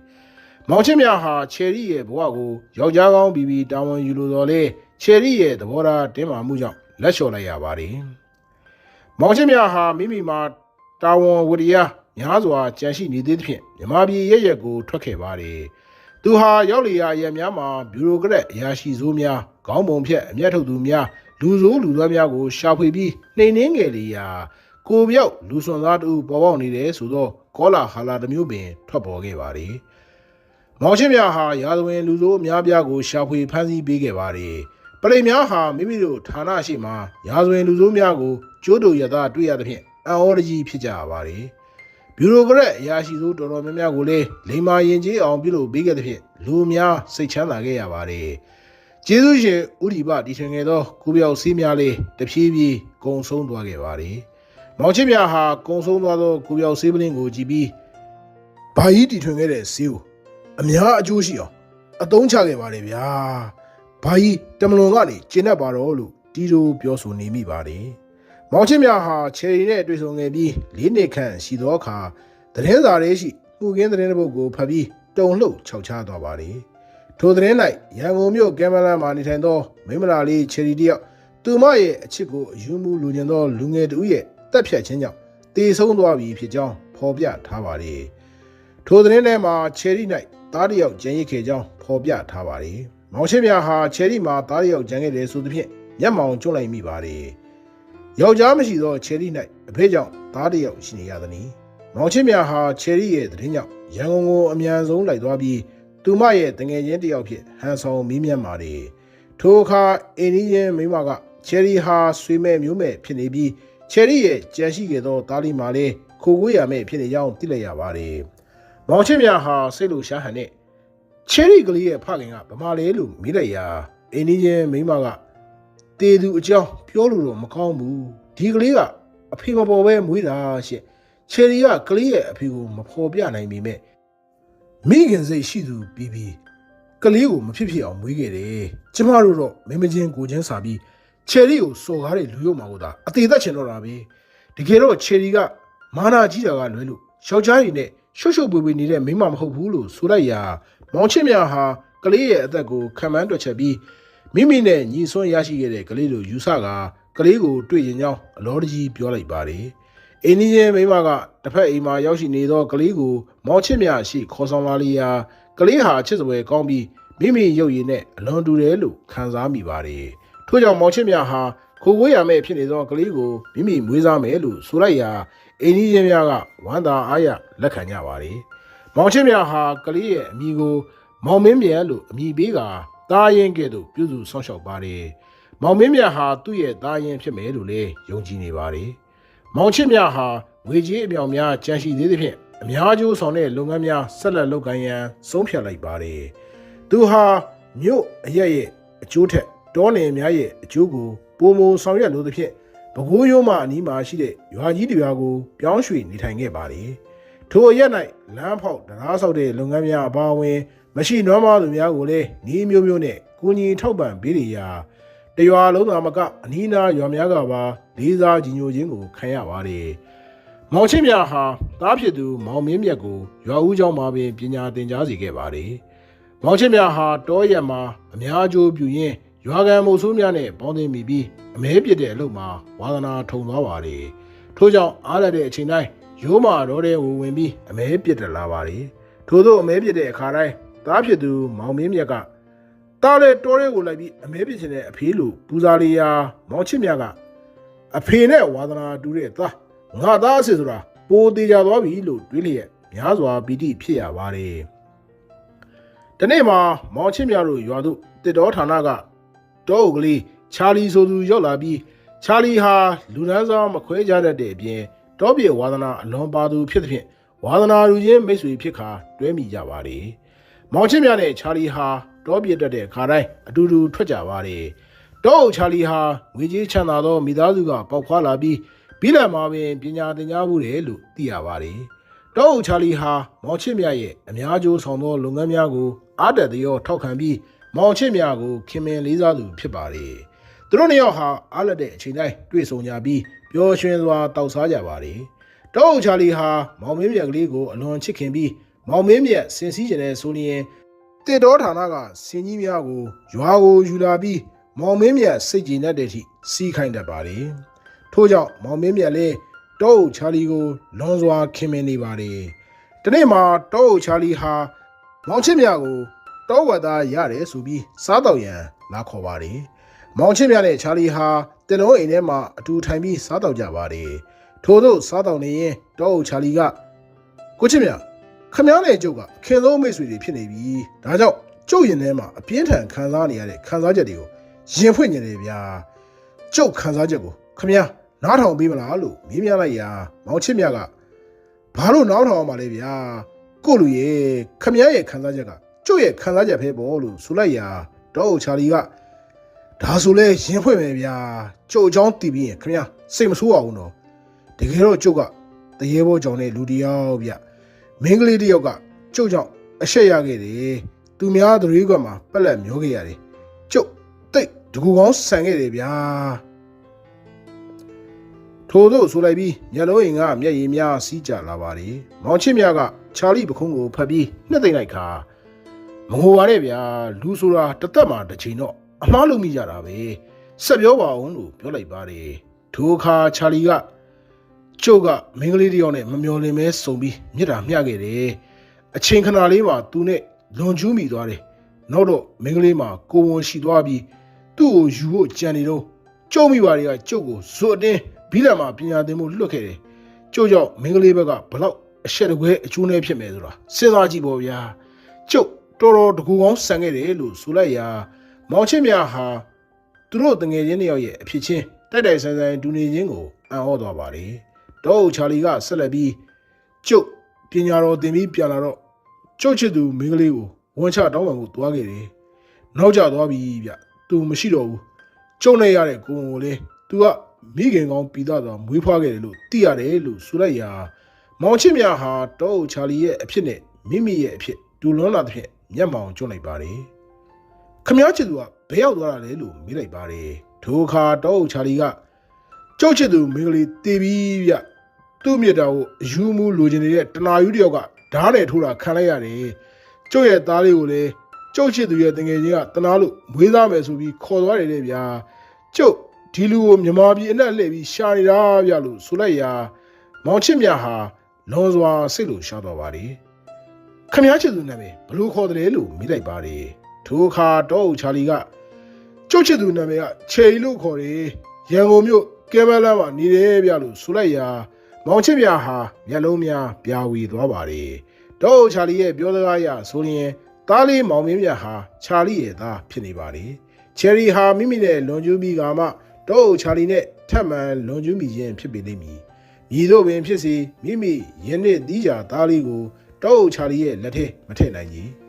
တောအုပ်ချာလီလူလောကမှာရှိနေ၍သားလေးကိုလိုက်လံရှာဖွေနေမှာသိကြပါတယ်သူဟာချာလီကိုတငယ်ချင်းတယောက်ဖြစ်ခင်မင်တော်လေးသားဖြစ်သူနဲ့ပတ်သက်ပြီးလူလောကမှာအရှင်ထားလို့စိတ်မရှိတော့ကြီးထို့ကြောင့်အနီးမှာရှိသောဓာတ်နဲ့ချာလီကိုလက်စာတုံးစီရင်လိုက်ရင်ကောင်းမယ်ဆိုသောဒုစရိုက်စိတ်မျိုးဝင်လာပါတယ်ထို့သောကြံစီပြီးကမှမိမိမှာနောက်ဆုံးတစ်ဆက်ကြံနေသောကိုပြောက်ဆေးကိုသတိရပြီးကိုပြောက်ဆေးတောက်ပြီးမှချာလီကိုလူမသိသူမသိလောက်ကြံတက်ဖြတ်ရန်ဆုံးဖြတ်လိုက်ပါတယ်ထို့ကြောင့်အင်ကိုတစ်ခေါက်ပြန်လာပြီးဥရိဘဖော်ဆက်ခဲ့သောကိုပြောက်ဆေးပလင်းကိုကြည့်လိုက်ရာနောက်ဆုံးတစ်ဆက်သာကြံတော်ကြောင့်တွေ့ရပါတယ်မောင်ချစ်မြဟာကိုပြောက်ဆေးတစ်ဆက်ကိုတောက်ပြီးမိမိကိုယ်ကိုစောင့်ကြည့်နေစဉ်သူ့ရဲ့ကိုယ်ခန္ဓာတဖြည်းဖြည်းပျောက်ဆုံးသွားကြောင်းတွေ့လိုက်ရပါတယ်မောင်ချစ်မြကိုပြောက်သွားတဲ့အချိန်ကိုက်မှာပင်အိမ်ထဲကိုမောင်မင်းမြတ်လေးဝင်ရောက်လာပြီးဟင်အဖေဘယ်ရောက်နေလဲမသိဘူးလို့ရေရွတ်ပါတယ်မောင်ချစ်မြဟာတားဖြစ်သူရဲ့အနီးမှာထိုင်ချလာပြီးအဖေတော့ငါသားကိုမစွန့်လွတ်ချင်တာနဲ့မကောင်းမှုကျွလွန်ရတော့မယ်လို့စိတ်ထဲကပြောကာတောအုပ်ချာလီရဲ့တစ်လုံးအိမ်ထဲကိုထွက်ခဲ့ပါတယ်တစ်လုံးအိမ်ကိုရောက်သောအခါတောအုပ်ချာလီအမူးလွန်ပြီးဇပွဲကုံပေါ်မှာမှောက်ရသားအိပ်ပျော်နေကြောင်းတွေ့ရပါတယ်မောင်ချစ်မြဟာချာလီရဲ့အနီးကိုတိုးကပ်သွားပြီးအနီးမှာရှိတဲ့ဓမြောင်နဲ့ချာလီကိုထိုးရန်ပြန်လိုက်ပါတယ်ချာလီကမူအန်ရီကိုမမြင်နိုင်ပဲအိမ်မောကြနေစေဖြစ်ပါတယ်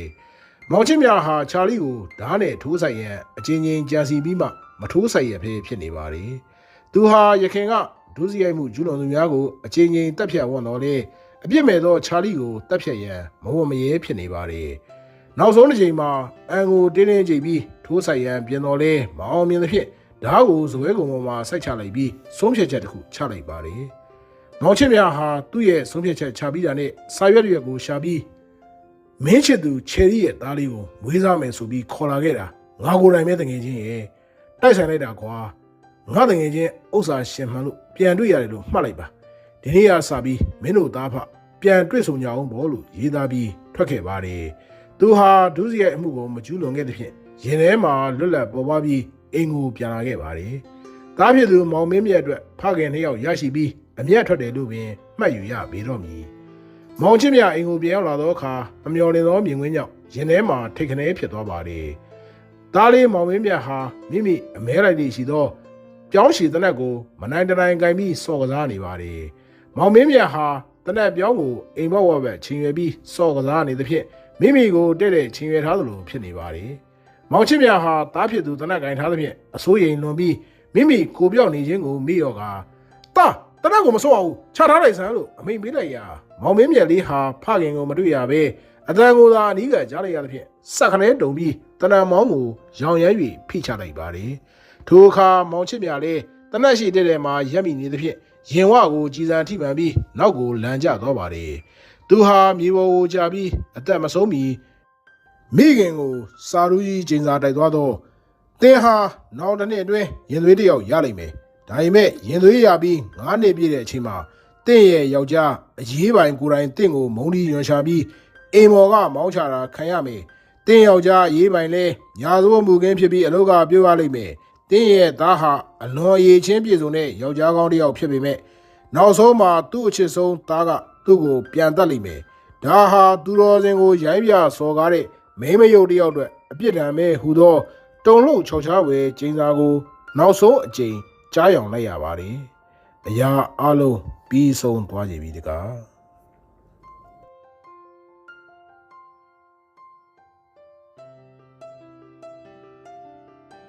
အခုလိုဘုဒ္ဓတရစရာဗီဒီယိုတွေကိုအသစ်တင်တိုင်းကြည့်ရှုခြင်းနဲ့ဆိုရင်တော့ကျွန်တော်ရဲ့ channel လေးကို subscribe လုပ်ထားပြီးဖို့တောင်းဆိုပါရစေခင်ဗျာအားလုံးကိုအထူးပဲကျေးဇူးတင်ရှိပါတယ်